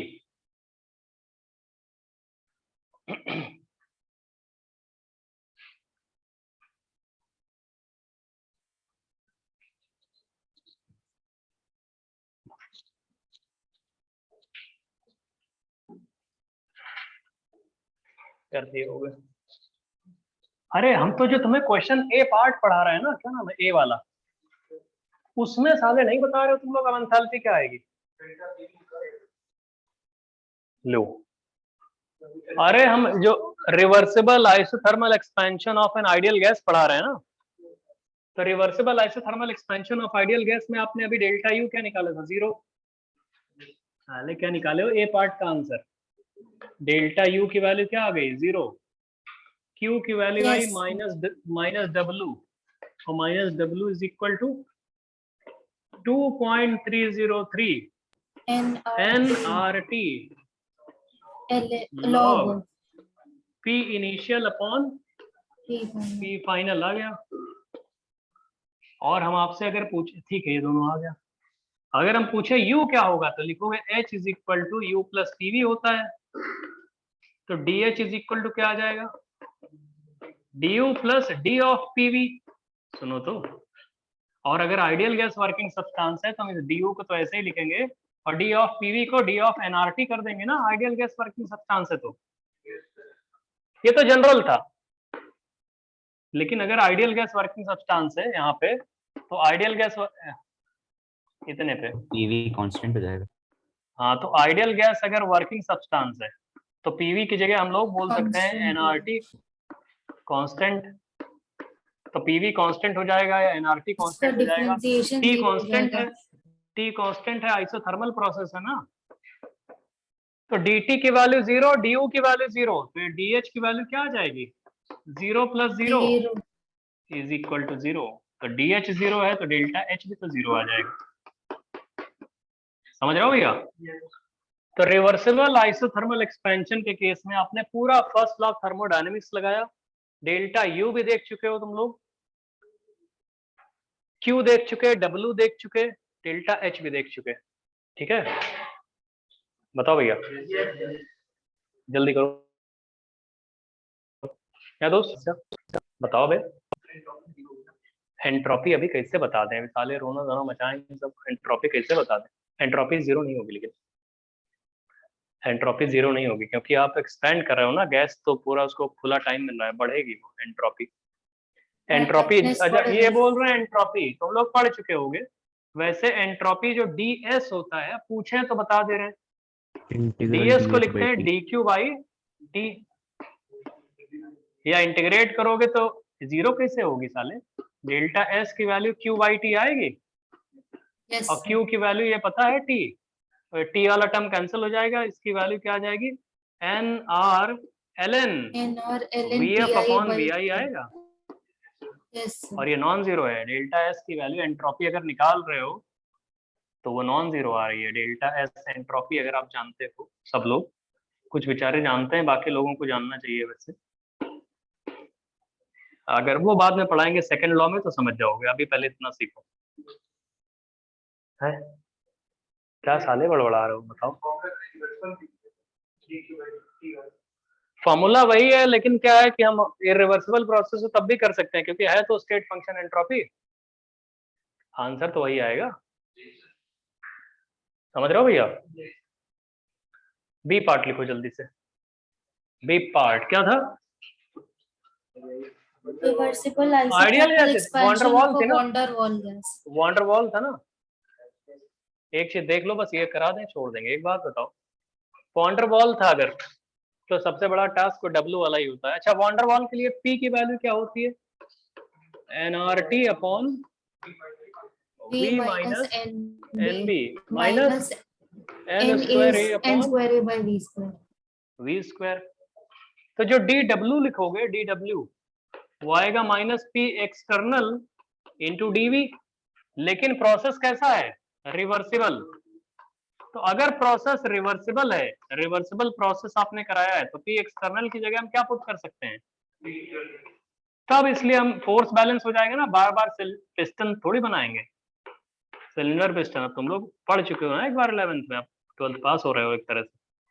तो D W is equal to minus P internal into DV हो जाएगा। और इसे P internal, अब सुनो, W क्या होगा? Integral D W आएगा है? अरे इंटीग्रेट कर दो, माइनस साइन ऐसे रहने दो, पी इंटरनल की वैल्यू क्या ये लिखोगे ऊपर वाली? Yes. sir. N R T upon V minus N B. थोड़ा छोटा तो नहीं लिख रहे हैं? Minus N square A upon V square, और इसके साथ क्या? DV, DV. और लिमिट्स लगा दोगे, वी इनिशियल से वी फाइनल, इंटीग्रेशन है ये, लिमिट्स लगा देना, डेफिनेट है ये। लिमिट्स लगा के जल्दी बताओ डब्ल्यू की वैल्यू क्या आएगी?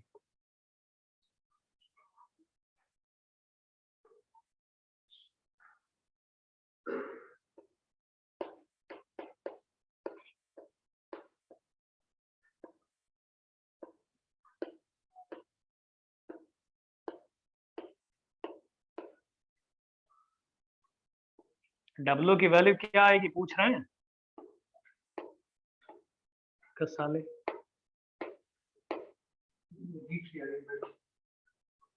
तो उस बड़ी सी वैल्यू का कुछ होगा, कुछ अता पता नाम क्या है? डब्ल्यू की वैल्यू ये लोग बता रहे हैं, रुक जाओ हमको बताने दो।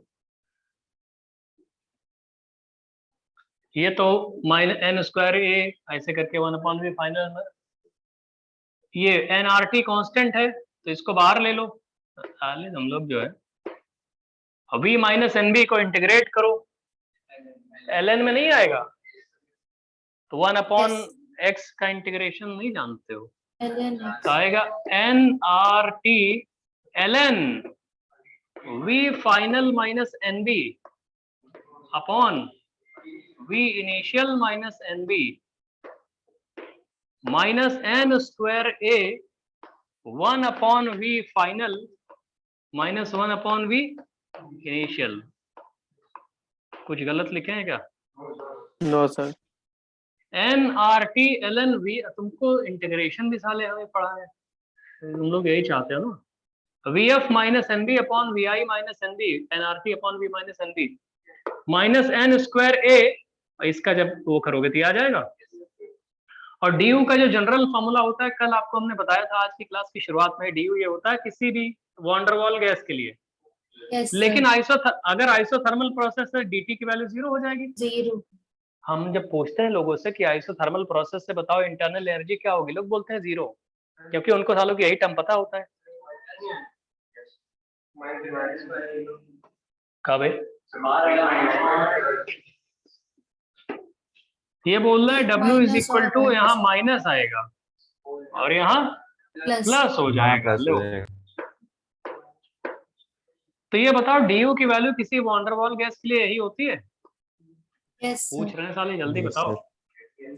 DU की वैल्यू वॉन्डरवॉल गैस के लिए ये होती है, और अगर प्रोसेस आइसोथर्मल है, DT की वैल्यू 0 हो जाएगी। तो लेकिन पूरा DU थोड़ी 0 होगा। तो DU की वैल्यू, अब अगर प्रोसेस आइसोथर्मल है तो 0 plus n² A upon V² into DV, या डेल्टा U की वैल्यू क्या आ जाएगी? Minus n² A 1 upon V final minus 1 upon V initial.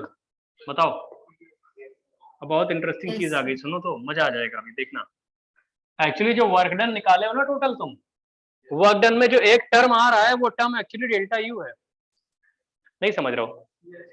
अब वर्क डन में ये वाला टर्म छोड़ दो, ये वाला टर्म जो है वो माइनस के साथ डेल्टा U है, यस सर। तो बचा हुआ टर्म क्या होगा? W नहीं हो जाएगा?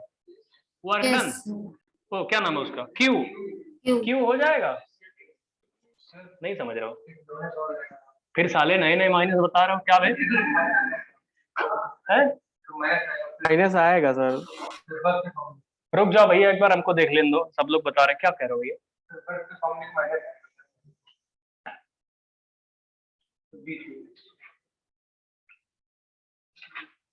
ये भी माइनस होगा। लो, ये भी माइनस होगा, ये भी माइनस, ये भी माइनस, समझे? अच्छा फिर भी चलो, वो माइनस माइनस हो गया। ये जो माइनस माइनस आपने लिखा हुआ है, क्या मिला कि जो डेल्टा U आ रहा है, इस डेल्टा U की वैल्यू जो आ रही है वो W का एक पोर्शन है, ये राइट वाला पोर्शन। यस तो सर। बचा हुआ लेफ्ट Yes, वाला sir. पोर्शन क्यों नहीं हो जाएगा? तो आपने अगर वॉन्डरवॉल गैस वर्किंग सब्सटेंस है तो W निकाल दिया, वॉन्डरवॉल गैस वर्किंग सब्सटेंस है तो U निकाल दिया, delta U। Van der Waals gas working substance है तो U क्यों भी। निकाल दिया? वॉन्डरवॉल गैस वर्किंग सब्सटेंस है तो वैसे ही ये निकाल सकते हो। ये कहाँ गया? DH निकल सकता है। Yes sir. ट्राई मत करना उसको, हम बता देंगे, पहले इतना कर लो, ठीक है? इतना कर लो, बाकी नेक्स्ट क्लास में पढ़ाएंगे। कोई डाउट है तो पूछ लो, नहीं तो thank you very much. Break ले लो, जल्दी कॉपी करो ऑनलाइन वाले, हम फोन लेके जा रहे हैं अपना।